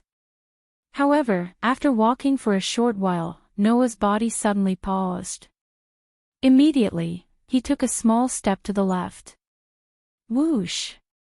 At the same time, a slender leg, like a thick and heavy whip, hit the spot where Noah had been standing. Ha! Aoko, who had thrown her leg without hesitation, was surprised, as if she did not expect Noah to be able to dodge her attack. Paw! While Aoko was still in a daze, Noah suddenly extended his hand and grabbed Aoko's ankle. Then, with a forceful pull, Noah pulled Aoko's ankle in his direction. Aoko suddenly lost her balance and fell forward. Just as she was about to stabilize herself, she found that there was a leg in front of her only leg that was standing on the ground, tripping her slightly. Aoko, whose legs were suspended in the air, could not stabilize herself this time. She cried out in alarm and fell to the ground with a bang. She was in so much pain that she gritted her teeth. Alas! Noah, who was standing still, looked down at Aoko, who had fallen to the ground, and sighed heavily. Although I have long known that the student union president of Matama High School is a very domineering person, I didn't expect him to be even more domineering than I imagined. Not only did he inexplicably ask people to pull out weeds, but he also kicked people casually. I say, President Ouchie, did you deliberately bring me here because you don't like me? Like those seniors, you want to show your power to the transfer students, right? What did you say? Aoko, who was grimacing in pain from the fall, was furious. She jumped up from the ground, made a gesture of kicking, and shouted out loud. I would never do such a thing. Undoubtedly, Aoko mercilessly threw out her leg again, bringing with it a fierce wind, in the direction of Noah. Seeing this, Noah shrugged, but there was a look of interest in his eyes.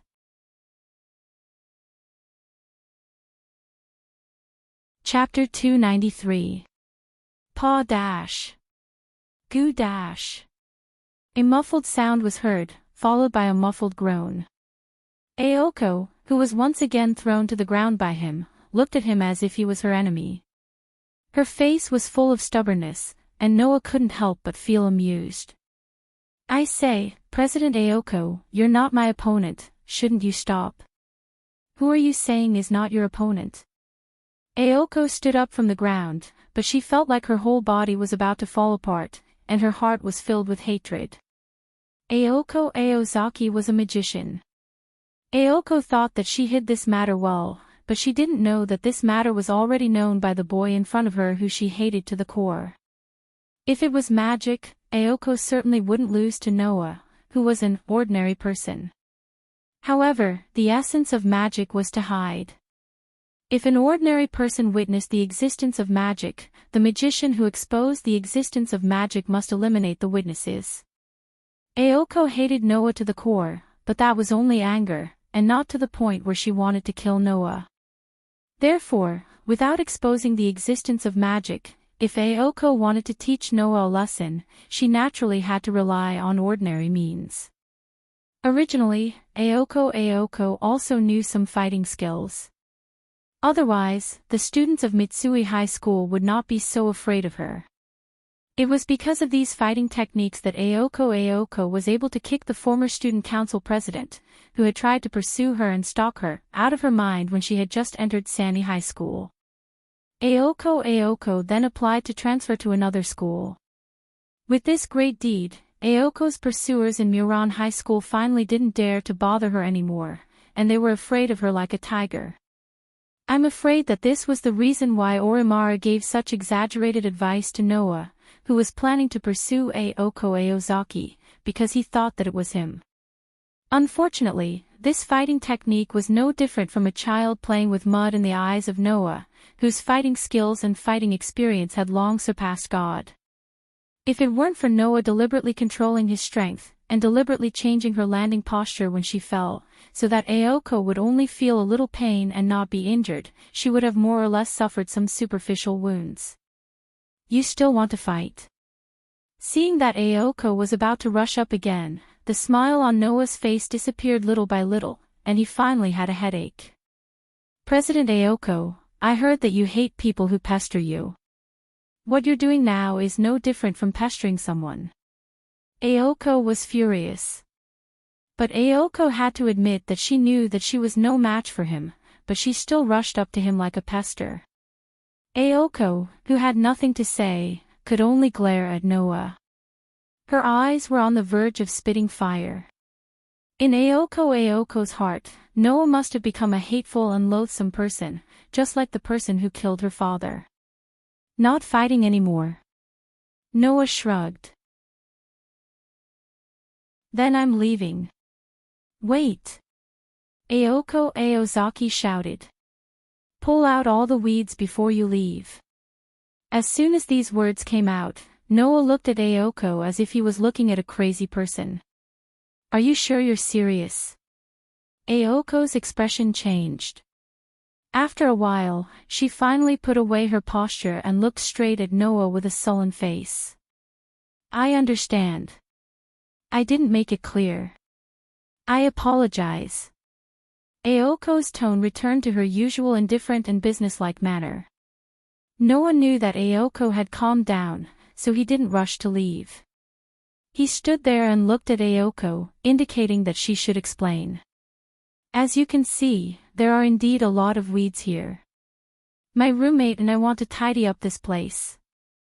Aoko seemed to have regained her composure. She also seemed to have forgotten that Noah had thrown her to the ground many times. She said this. Originally, I wanted to pay someone to help me clean up, but my roommate doesn't like humans, so I wanted to find someone to help. In the end, I'm the sacrifice. Noah sighed. Also, the reason for hating humans is really new. Also, does President Aoko think that I'm not human? Compared to someone who I don't know where they found you, you're still a student of my school. My roommate shouldn't be hostile to you for no reason. Aoko glanced at Noah. It's my fault for not making it clear in advance. We won't let you work for free. We'll pay you well. You don't have any objections, right? Noah wanted to say, yes, but after thinking about it carefully, he dismissed the idea. This was Aoko's residence. The magical power of the spiritual vein in Sanyo City was also gathered here. Since Aoko was likely to be the manager of the spiritual vein in Sanyo City, and the girl who controlled the giant last night was also the manager of Sanyo City, then could there be a third manager? Since he had nothing to do, he might as well stay and observe the situation. Maybe he could find something new. As for pulling weeds, it was not a problem at all. In the world of fairy tale, Noah had trained in the deep mountains for 4 years. At that time, in order to train his physical strength, what kind of hard training did Noah not do? Pulling weeds. That was not hard at all. With this thought, Noah nodded and agreed. Since President has asked me for help, I'm just a transfer student.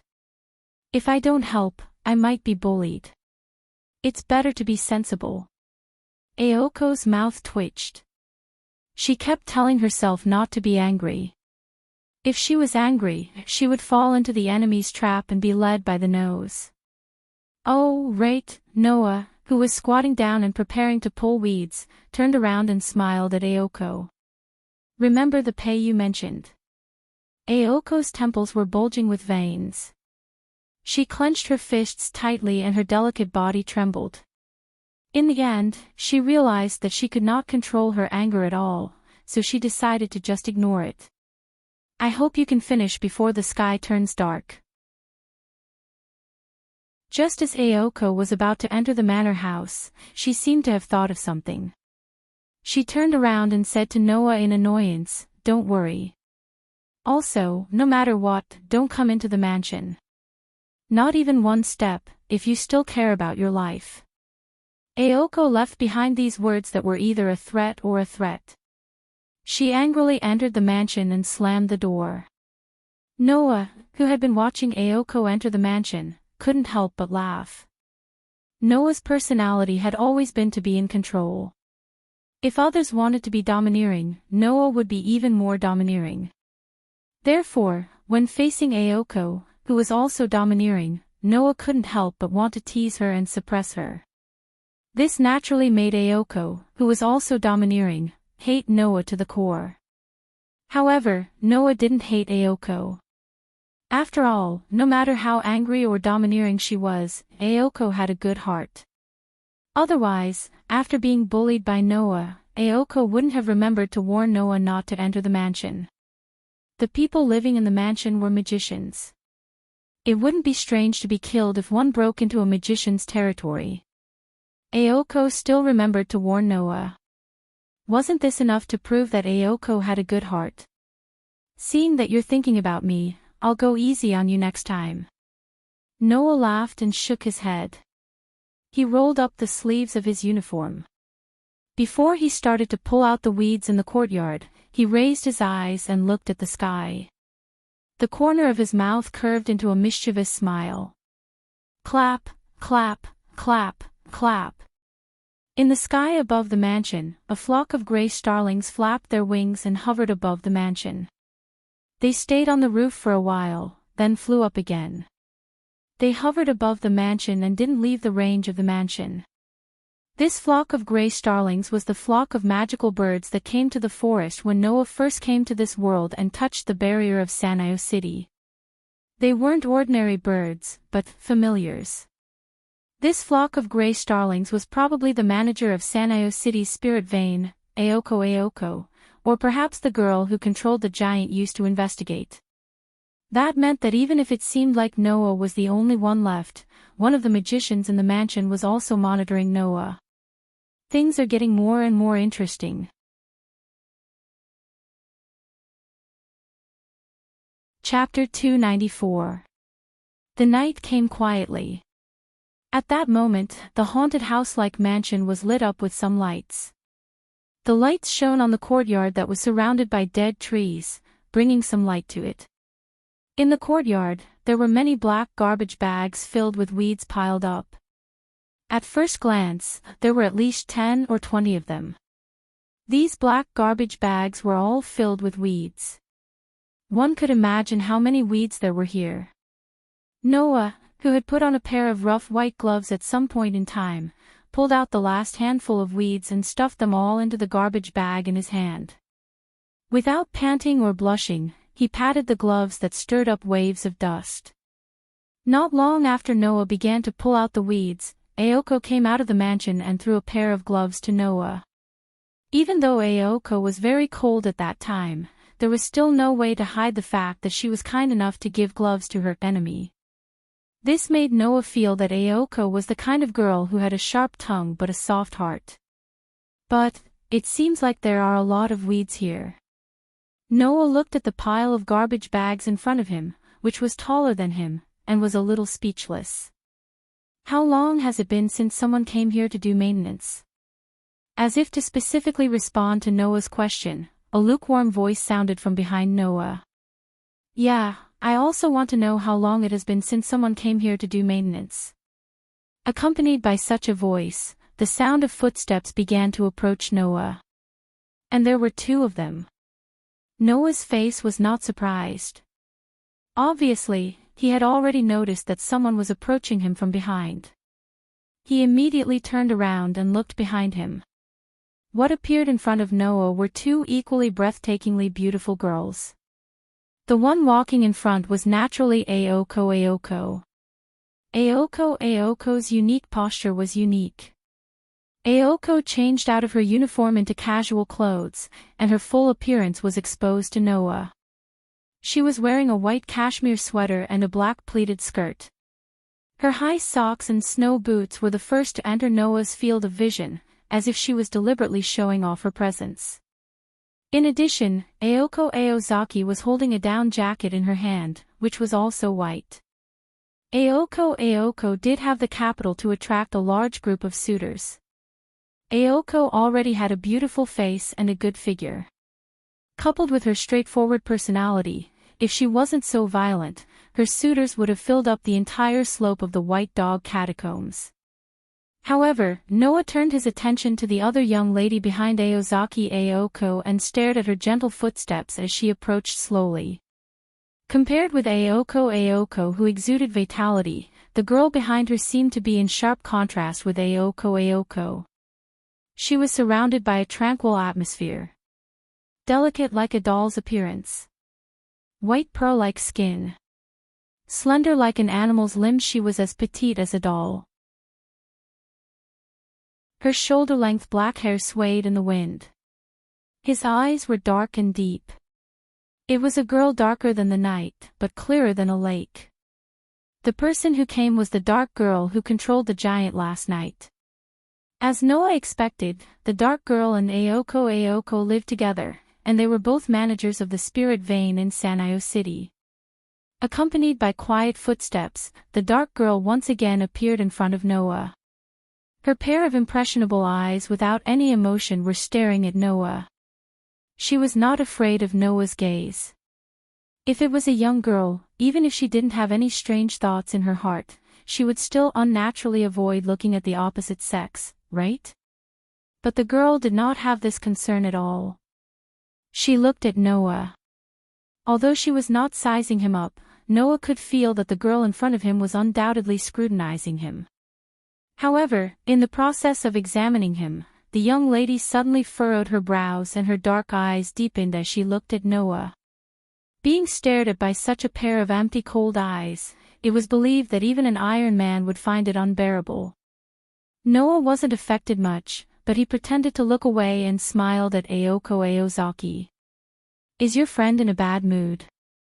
Hearing this, the demonic girl was still expressionless, but Aoko Aozaki burst out laughing. Don't mind it. Yuju is like this to everyone. She is just expressionless." This time, the girl could not continue to ignore him. She glanced at Aoko, and Noah could clearly see a trace of dissatisfaction emerging in her eyes. It seemed that this doll-like little girl was not as emotionless as she looked on the surface.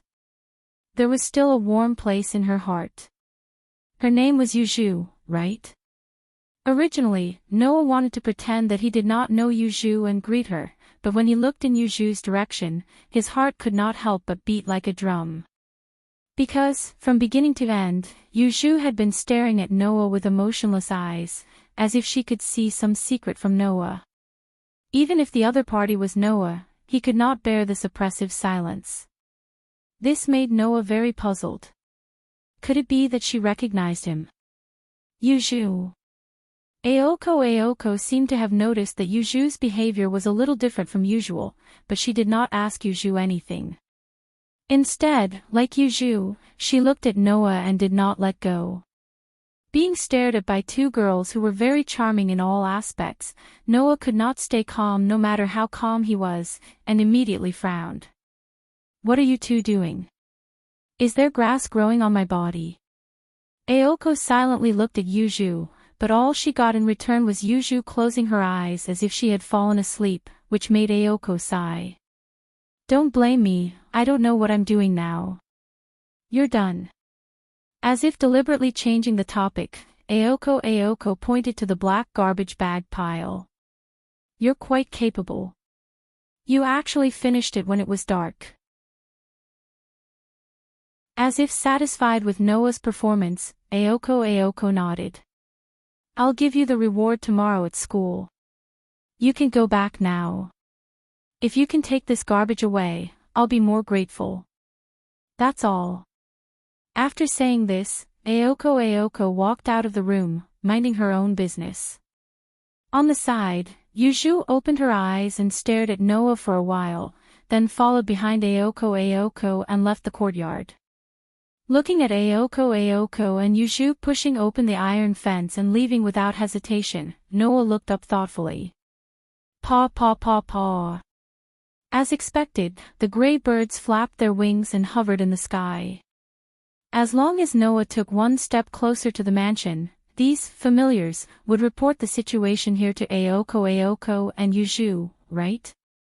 Obviously, although Aoko and Yuju left, they didn't really feel at ease leaving Noah alone in their residence.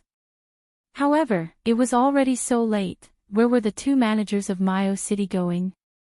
With this thought in mind, Noah also took off the gloves in his hand, casually threw them on the garbage bag pile, and walked out as if nothing had happened.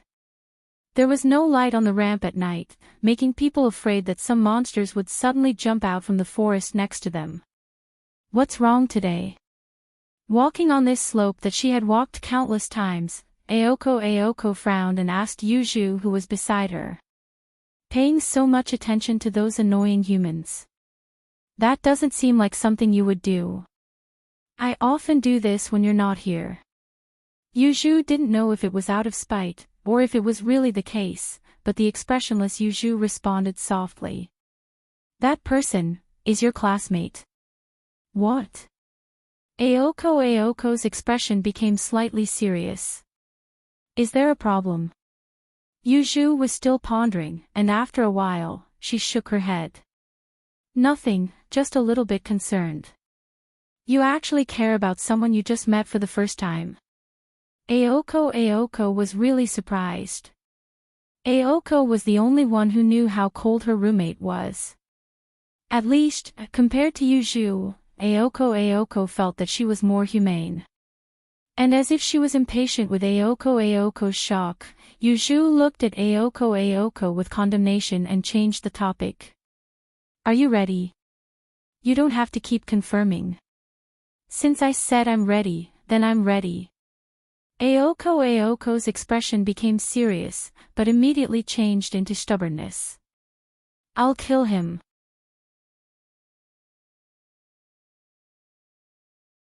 Chapter 295. There was no moon in the night sky today.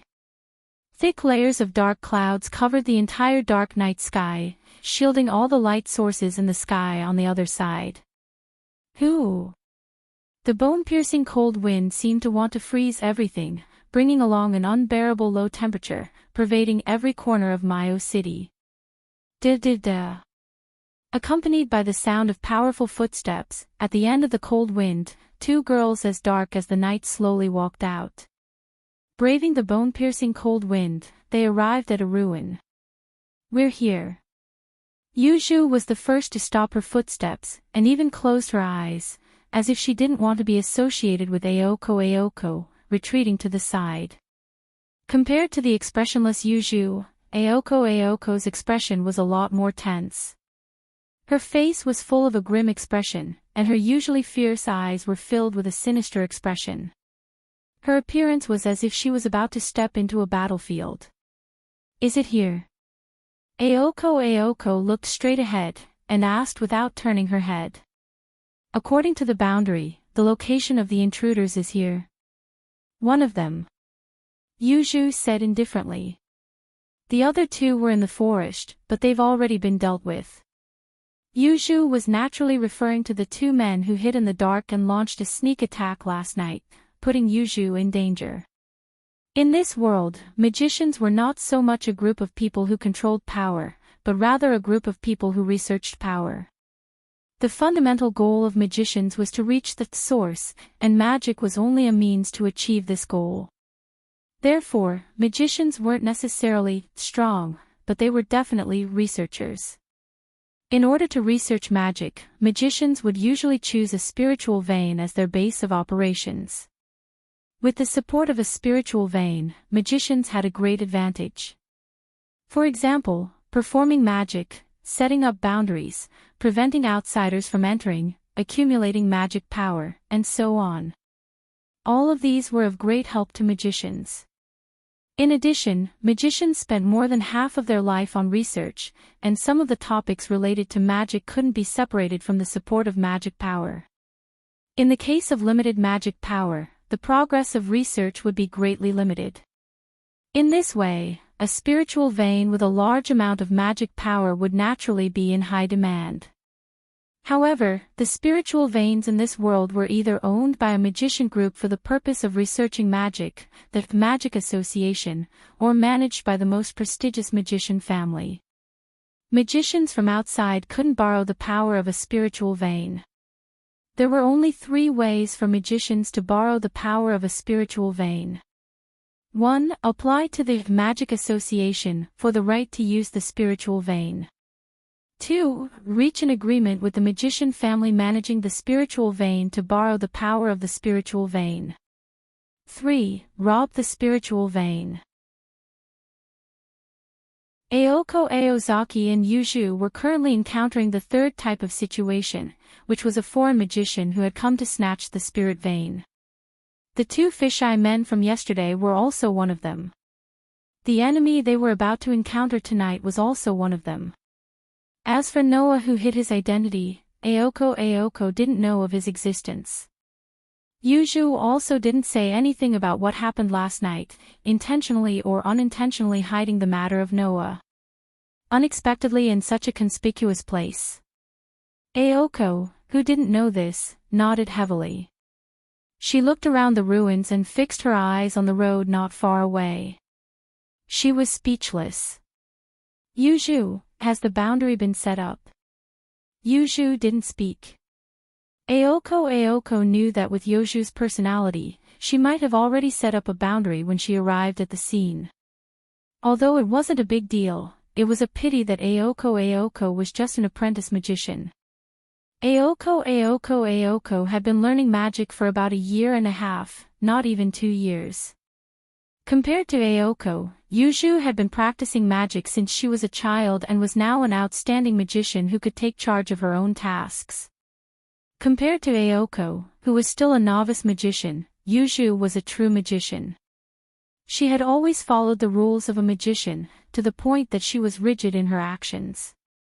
Thus, Aoko Aozaki aside, Yuju would definitely carry out the concealment is the essence of magic from beginning to end. Compared to Yuju, Aoko was indeed much weaker. At least, the gap was not small at all. Of course, Aoko had her own uniqueness. However, this uniqueness wasn't something that Aoko could rely on right now. Therefore, tonight could be said to be the day of Aoko's transformation. This was because Yuju wouldn't interfere in tonight's battle. This was Aoko's first battle. It was also her first battle where she decided to abandon human morality and kill with her own hands. It was easy to imagine how important this was to Aoko, who had been living the life of an ordinary person not long ago and followed the norms of an ordinary person's behavior. However, Aoko wouldn't run away. Running away wasn't something that Aoko would do. Therefore, Aoko had to bury the human part in her heart. Kacha. At this time, a mechanical sound was heard from the other side of the ruins. Aoko instantly reacted. She suddenly turned around, looked in the direction of the sound, and raised one of her hands. Buzz! On Aoko's arm, a burst of light suddenly flashed, penetrating her clothes and illuminating her dignified face. Taking a closer look, the light bloomed from a tattoo under Aoko's sleeve. That was the magic engraving. The magician had spent his entire life's energy to fix and stabilize the magic that originally had no substance. It was purely a bunch of tactics, so that they could become a part of his body. The result of this was the magic seal. The magic engraving on Aoko's body was the crystallization of magic passed down from generation to generation. With it, even if Aoko was just an apprentice magician, she could instantly use fixed magic like those outstanding magicians. However, just when Aoko decided to activate the magic engraving to kill the intruder, on the side, Yuju suddenly raised her head, her dark eyes staring at the pile of stones in front of her. Yuju. Aoko was slightly startled. When she was about to ask, an unforeseen event happened. Bang! In the pile of stones, a heavy muffled sound directly hit Aoko's and Yuju's heart, and suddenly exploded. Whoosh! Then, a black shadow was thrown out of the pile of stones like garbage and fiercely hit the ground. Bang! Immediately, the black shadow shattered into pieces and scattered all over the ground. That was actually a puppet. Whoosh! Aoko and Yuju didn't have time to react. In the original pile of stones, a figure rushed out at an extremely fast speed, turned a corner, and disappeared at the end of the road outside the ruins. Aoko and Yuju only then reacted. The two girls knew that they had been fooled. They originally thought that the intruder was here, but in the end, it was only an automatic puppet sent by the other side. And obviously, there was another person here just now. Don't run. Aoko was slightly surprised. Yuju. Chase. Aoko said, but found that Yuju didn't move at all. She suddenly gritted her teeth and chased out. At the scene, only Yuju stood in the same place, staring at the figure and the direction Aoko disappeared in. Her dark eyes didn't have the slightest trace of emotion. In the dark alley, Noah dodged and came out from the other side. His eyebrows wrinkled a little, not knowing whether to laugh or cry. I was actually discovered in such a situation. Originally, Noah was just hiding in a corner, intending to observe Aoko and Yuju. In the end, unexpectedly, a puppet suddenly pounced on Noah, who was hiding in the pile of stones. Noah, who had the sensing ability, naturally couldn't be ambushed, but he reflexively kicked the puppet away. Therefore, as the puppet fell in front of Aoko and Yuju, Noah was also exposed. However, that puppet should be controlled by a magician. Noah thoughtfully touched his chin. And the two men with the split mouth who attacked Yuju last night. It seems that Sanyi City is more chaotic than I thought.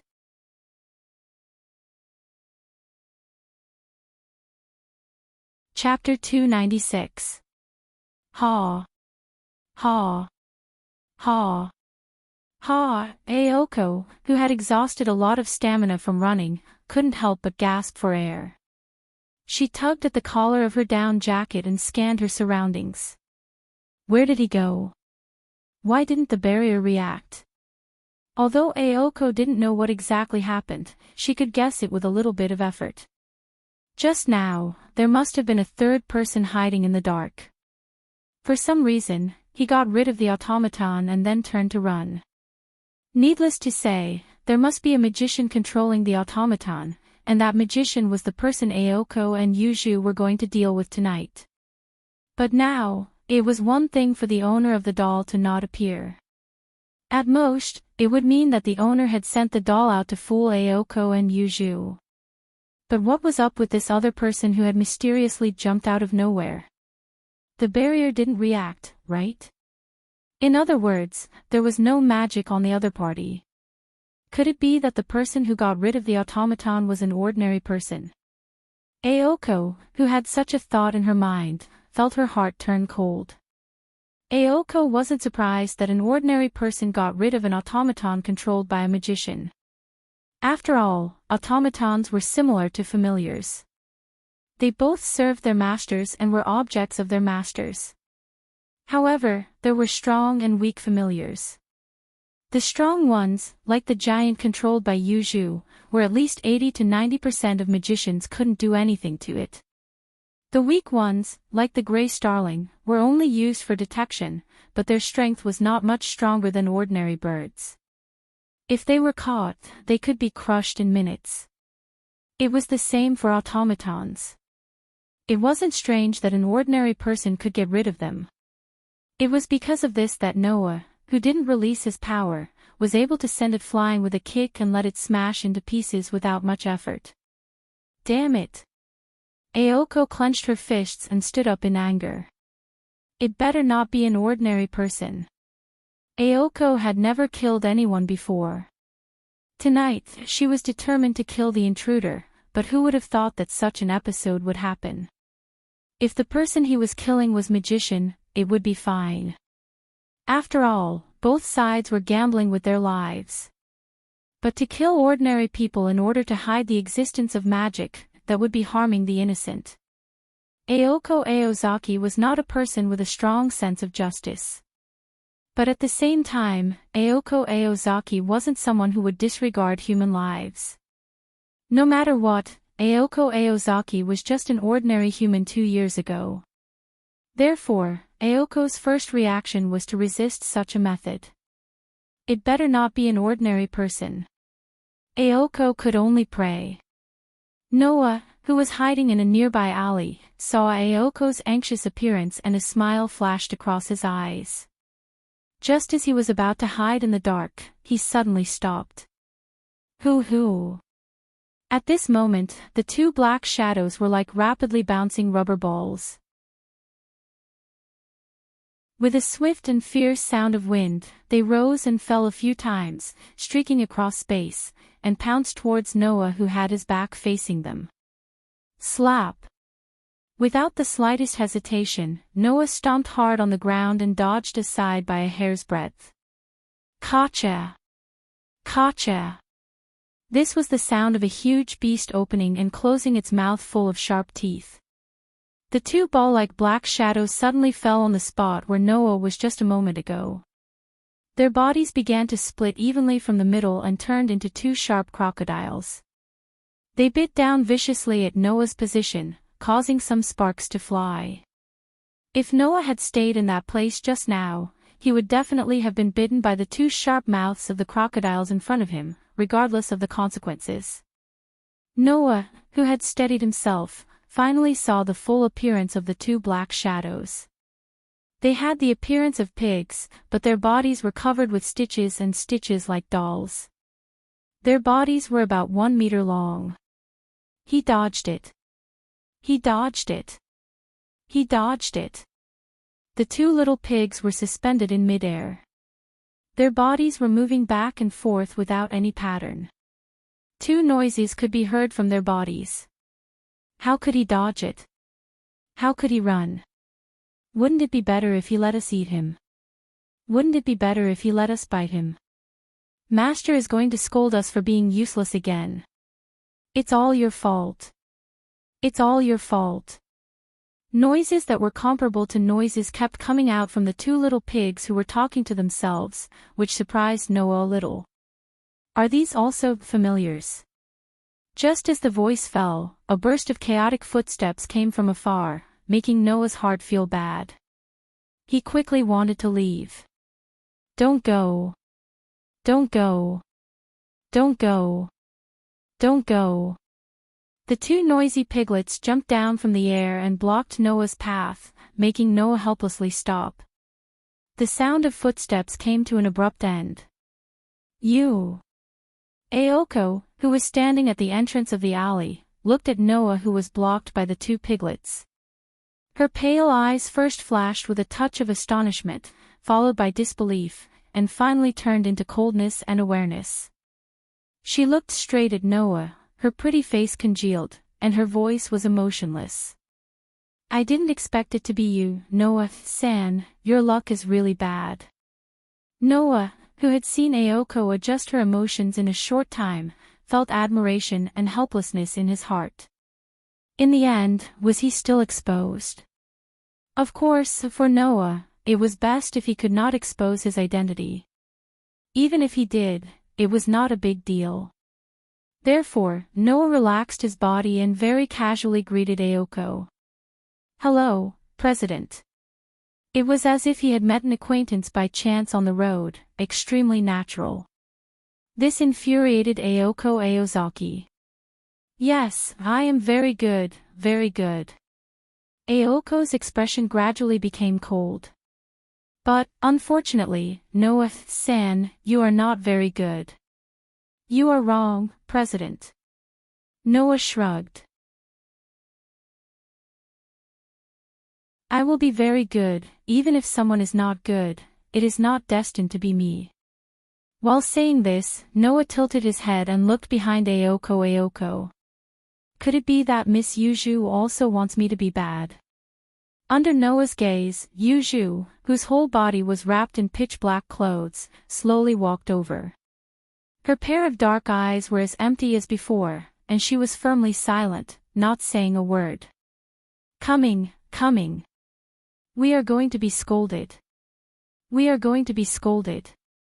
The little piglets, who were like rubber balls, immediately did a somersault in the air and bounced back to Yuju's side. They floated to the left and right of Yuju's body, twisting their fat bodies restlessly. "You can't blame us. You can't scold us. It's not that we are useless. It's not that we are not good. It's just that the human is too cunning." Yuju seemed to have grown impatient with the two little pigs squawking beside her ears.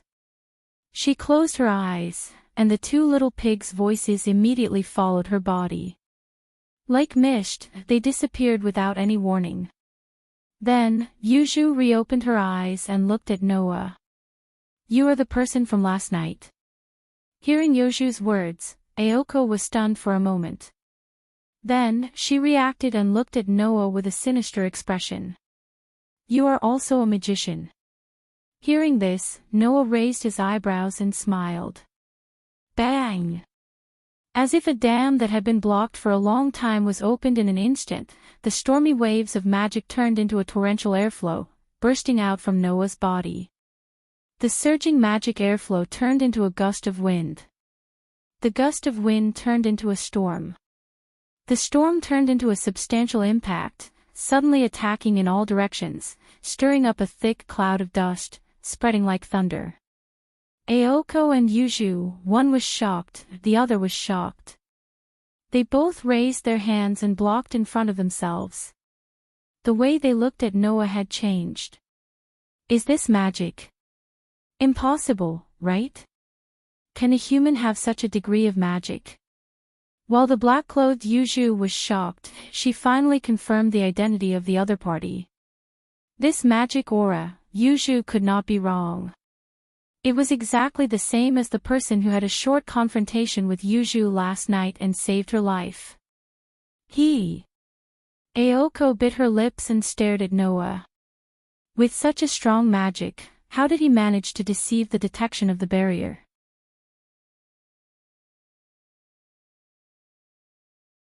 Chapter 297.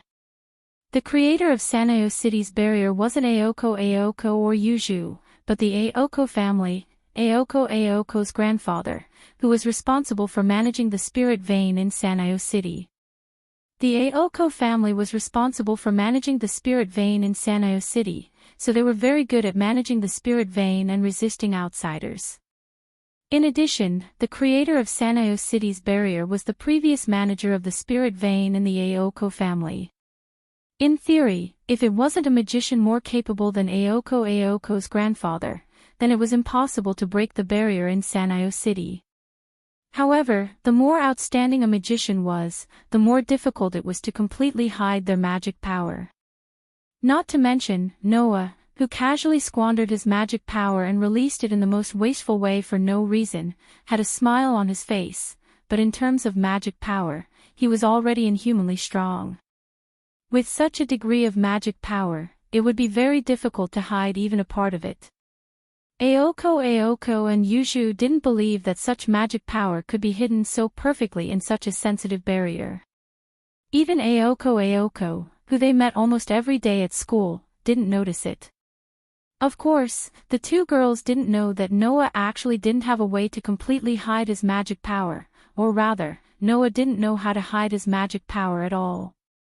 The reason why Noah was able to hide his magic power was only because of the ability of a limit, which shielded and buried the sealed power.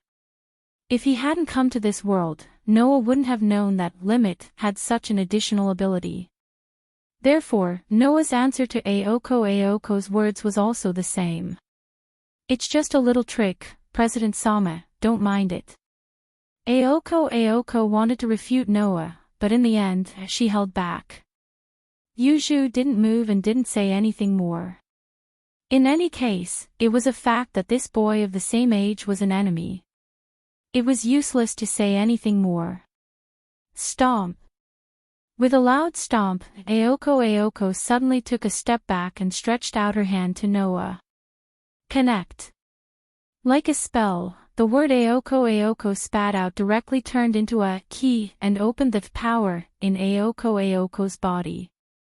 As a result, the light of a magic engraving once again bloomed from Aoko's arm. Hum.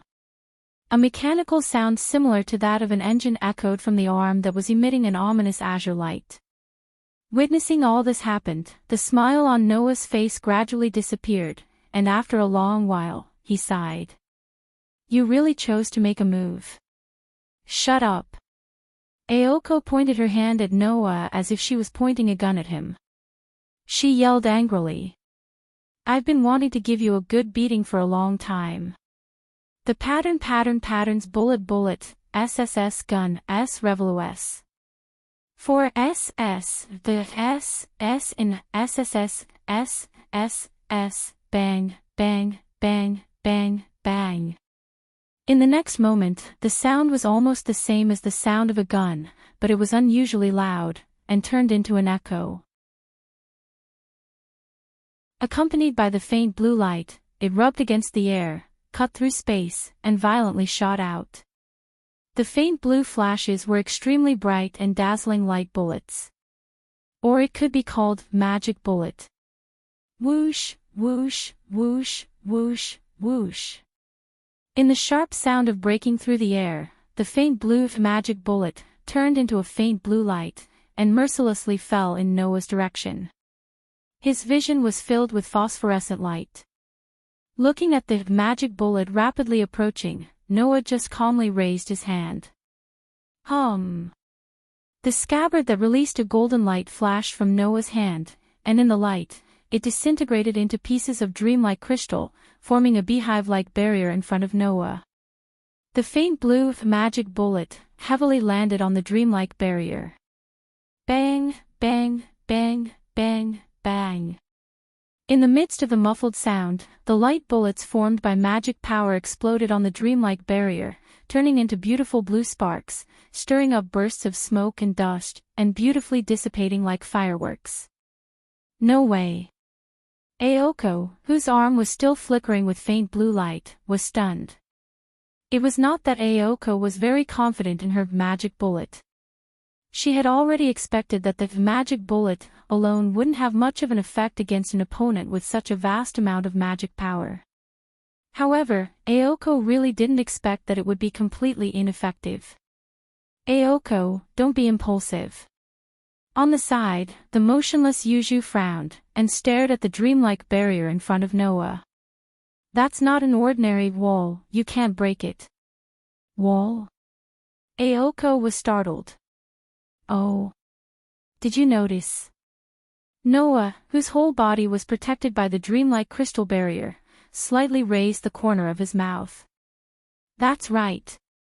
It's a wall. Wall. The scabbard's protection was indeed a wall. On the surface, the scabbard's barrier seemed to be able to block all incoming attacks, but in fact, the scabbard's real power was not blocking, but isolating. You should have heard of it, right? Noah's voice slowly drilled into Aoko and Yuju's ears. This is a noble artifact called Avalon. Noble artifact. Aoko's expression changed. Unlike Aozaki Aoko, Yuju reacted to the word Avalon and suddenly raised her head. Avalon. Legend has it that it was the eternal spring of King Arthur, and its true form was the scabbard that was crowned with the name Fairyland. Not only was it able to completely heal the user of any degree of injury, it could even stop the aging of the human body. If its true name was released, it could also be broken into hundreds of pieces to protect the owner from any interference. In terms of individual combat, it could be called a mobile fortress. Yuzhu was right. Avalon did not block all incoming attacks, but it placed Noah in the middle of fairyland, isolating and excluding all external physical interference, just like a wall. It was a noble artifact that had reached the realm of magic, the strongest protection in this world. Therefore, what Gaia and Alea bestowed upon Noah was not an extremely powerful strength, nor was it an invincible weapon. Instead, it was absolute safety. With Avalon, no matter which world it was, as long as Noah's magic was not exhausted, there was almost no threat to his life. So, there's no point in continuing the fight. Noah looked straight at Aoko and Yuzhu, spreading his hands. I won't continue to play with you. Leaving such a sentence, Noah casually waved at Aoko and Yuzhu as if he was bidding farewell to a friend, turned around and walked to the other side of the alley. Wait. Aoko was about to call out to Noah, but was stopped by Yuzhu. It's useless. Yuzhu was like a statue. She did not have any expression, nor did she move. She only said those words. We're in trouble, Aoko. Aoko could not help but move her lips, but in the end, she could not say anything. Facing Avalon, which could be said to be the strongest guardian and mobile fortress in this world, Aoko and Yuzhu were helpless. Not to mention other things, just the existence of a noble artifact was not something that a normal magician could deal with. If the other party wanted to seize Sanayo City's spiritual vein, they could just swagger around and destroy the barrier of Sanayo City. Once the owner of the barrier was changed to someone else, Sanayo City's spiritual vein would no longer belong to Aoko and Yuzhu. Let's go back and think of a way to deal with it. Yuzhu's words were concise and to the point. This will be the biggest problem we've ever faced. Aoko nodded with a heavy heart, many thoughts flashing through her mind. Unfortunately, although Aoko had many thoughts in her mind, she did not think that Noah would not seize the spiritual vein. If Aoko knew that Noah didn't even know how to use the spirit vein, what kind of expression would she have? You're tuning into the Journey of the Soul YouTube channel. Don't forget to subscribe and join us on this journey to catch the most captivating stories.